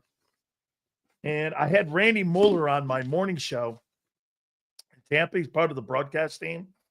And them and the Lightning do it right. I had Esposito on also that morning show, and Phil's like, get this. You want to hear something crazy? That 4 and 6 years, Stanley Cups have gone through the state of Florida. Panthers, a dynasty. Haven't they gone to 3 straight now? They've won 2. Yeah. I mean, the general manager is the best GM right now, probably in sports. It's just really, what's his name? Witt? He's probably the best general manager in sports too. Okay. I thought they won 2 and lost 1. Great owners. TJ Watt. Let me get over to football here. I love the NHL, as you could tell. I mean, I wish the NHL was awesome in Philly. You know, it's a total shame that hockey has died in Philly. You know what? Angelo said something interesting the other day. He goes like this: hockey in Philly never really caught on, but that team did. And everybody identifies with that team. I never thought of it that way. You know, everyone loves the Broad Street Bullies. All you bring up in Philly is you refer back to the Clark days. You know, you don't refer back to any other time. I mean, Hextall won the Conn Smythe in a losing effort. Okay, he's a Conn Smythe winner, but they didn't win the cup. And they always had great players, but they never got over they couldn't get by the Avalanche. They couldn't get by the Red Wings. They couldn't get by, they couldn't get by the Avalanche. They couldn't get by the Red Wings during that time when they had Lindros and them dudes. They just couldn't get by.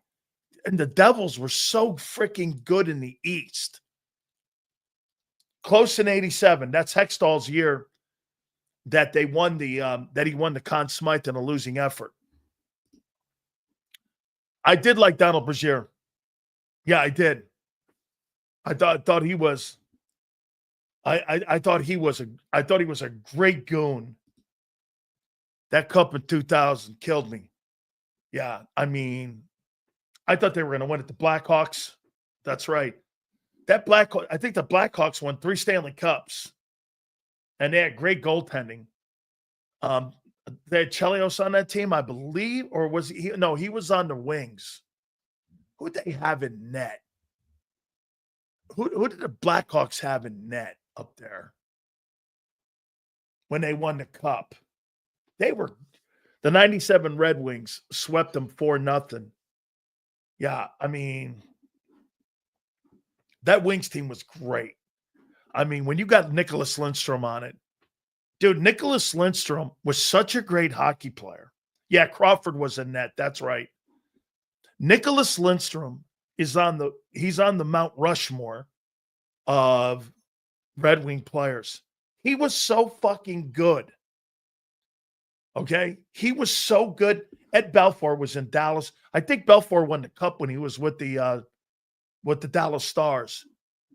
But they were so good that they, I mean, just phenomenal. Phenomenal. They complained to the league about Pronger clearing the crease. Yeah. Well, and that's why they changed that rule, because if you remember right, Waugh would come all the way out to the blue line and he'd get them pucks and he'd be resetting them back. Okay? Lindros and Stevens are friends. They were friends. Sakic, Forsberg, and Bork and Waugh. They had a bunch of great players on that Avalanche team. Pierre Lacroix and who's the other guy? Lou Lamoriello. In that time were probably the 2 best, and Glenn Sather were probably the 3 best general managers in all of the NHL. I mean, Sather built that Edmonton team. He built that team that went to the Cup. And I believe I think he built that Ranger team that won the Stanley Cup with Messier. And then you had Lou Lamoriello, who built the Devils, and Pierre Lacroix built the Avalanche.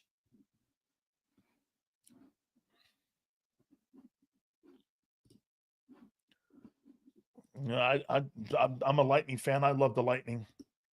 I do. The Lightning are probably my favorite organization, and it's been that way for probably 20 years. They're my favorite organization. And just so you know, I've told you this. My wife has probably been to over 60 Lightning games. I used to do a TV show called Sunshine Network Live. We won an Emmy Award. I believe it or not, I don't think I told you guys. I won an Emmy for sports broadcasting when I did the Florida Sunshine Network Live with this guy, Pat Clark. The whole show won an Emmy. And so I won an Emmy Award. And my wife would go to the hockey games. And she would she would see Peter Bondra. And they were winning only 19 games then. And here, just to give you guys some insight, when I was doing my morning show in Tampa, my radio show, they brought in Vinny LeCavier. I met him when he was 19.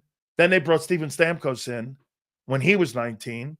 And when they signed LJ's, if I'm not mistaken, I think Marty St. Louis was a Calgary Flame.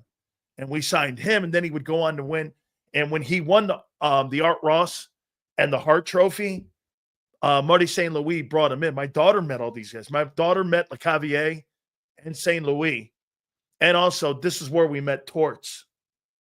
We became, because 04 was Torts' Stanley Cup championship team. I didn't know St. Louis was a Flyer. I didn't know that. Hey, guys, our great friends at Morgan & Morgan, please make sure, if you're ever injured, make sure you check out the #1 injury law firm in the entire country. They're #1 because they win. By the way, they don't get paid unless you win. You hear me? They do not get paid unless you win. No matter what your issues are, call Morgan & Morgan. They might be able to help you. Most notably, they probably will be able to help you. Go to forthepeople.com/big sales or #law 529. That's forthepeople.com/big sales or #law 529. And do me a favor, you tell them Big Sales sent you. This is Eric. When he got injured in a car accident, he called Morgan & Morgan. He not only gets a lawyer, he gets trial lawyers like Sam and Jessica who are in it to win it. He gets his own investigators with briefcases, leather ones. And if you ever have questions, our customer service folks keep things rolling. Injured? We're your army. Morgan & Morgan, America's largest injury law firm. Your financial future is on the line. Are you ready for what's next?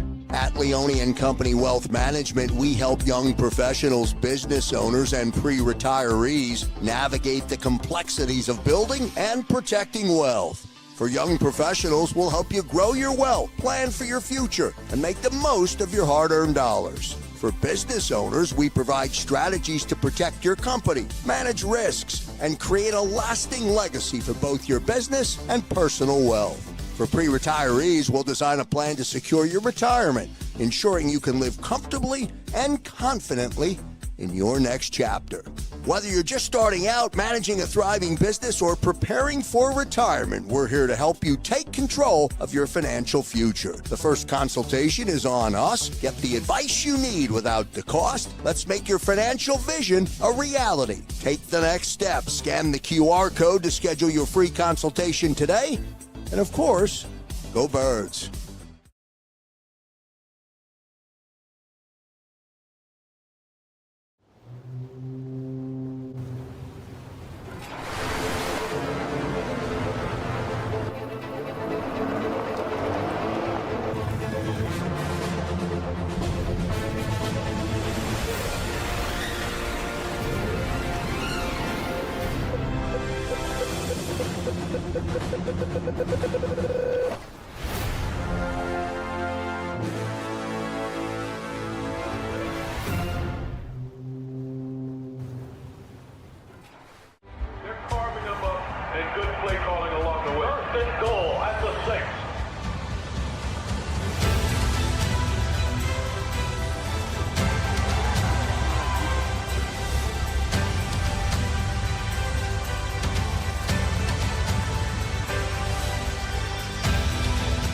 field of life, First Trust Bank is there for you.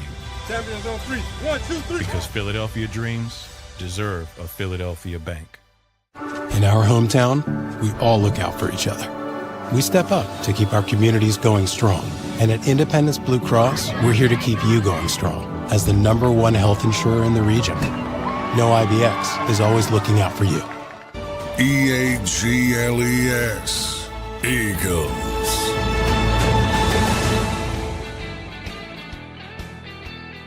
I believe we're getting Joe Theismann on tomorrow. Still working on Roman Reigns and also Taz. Still working on that. By the way, just a little insight. Goldberg. Oh my God. I forgot to tell you this. So we were over at a place. A friend of Dee Dee's was going to rent a car. We weren't, but my friends were. And so we brought him over to our guy. So this guy goes like this to me. He goes, "Excuse me, are you Dan Sileo?" I go, "Yeah." He goes, "I watch your show. I saw Bill Goldberg. The only reason I watch your show is because I'm a Goldberg fan. I'm WWE." This was in Escondido, California. And I go, we're mainly a Philly show, but he goes, "Yeah, no, I didn't know who you were, but I follow Goldberg, and Bill has been talking about you and doing the interview because it kind of went all around, and it was just," and I'm like, holy cow. Just so you know, the show's coast to coast now, which is insane. I couldn't believe that. I was like, "Yeah." He goes, "Yeah, I've been watching your show the last couple days. And the only reason I found it was because of Bill Goldberg." And I was like, okay.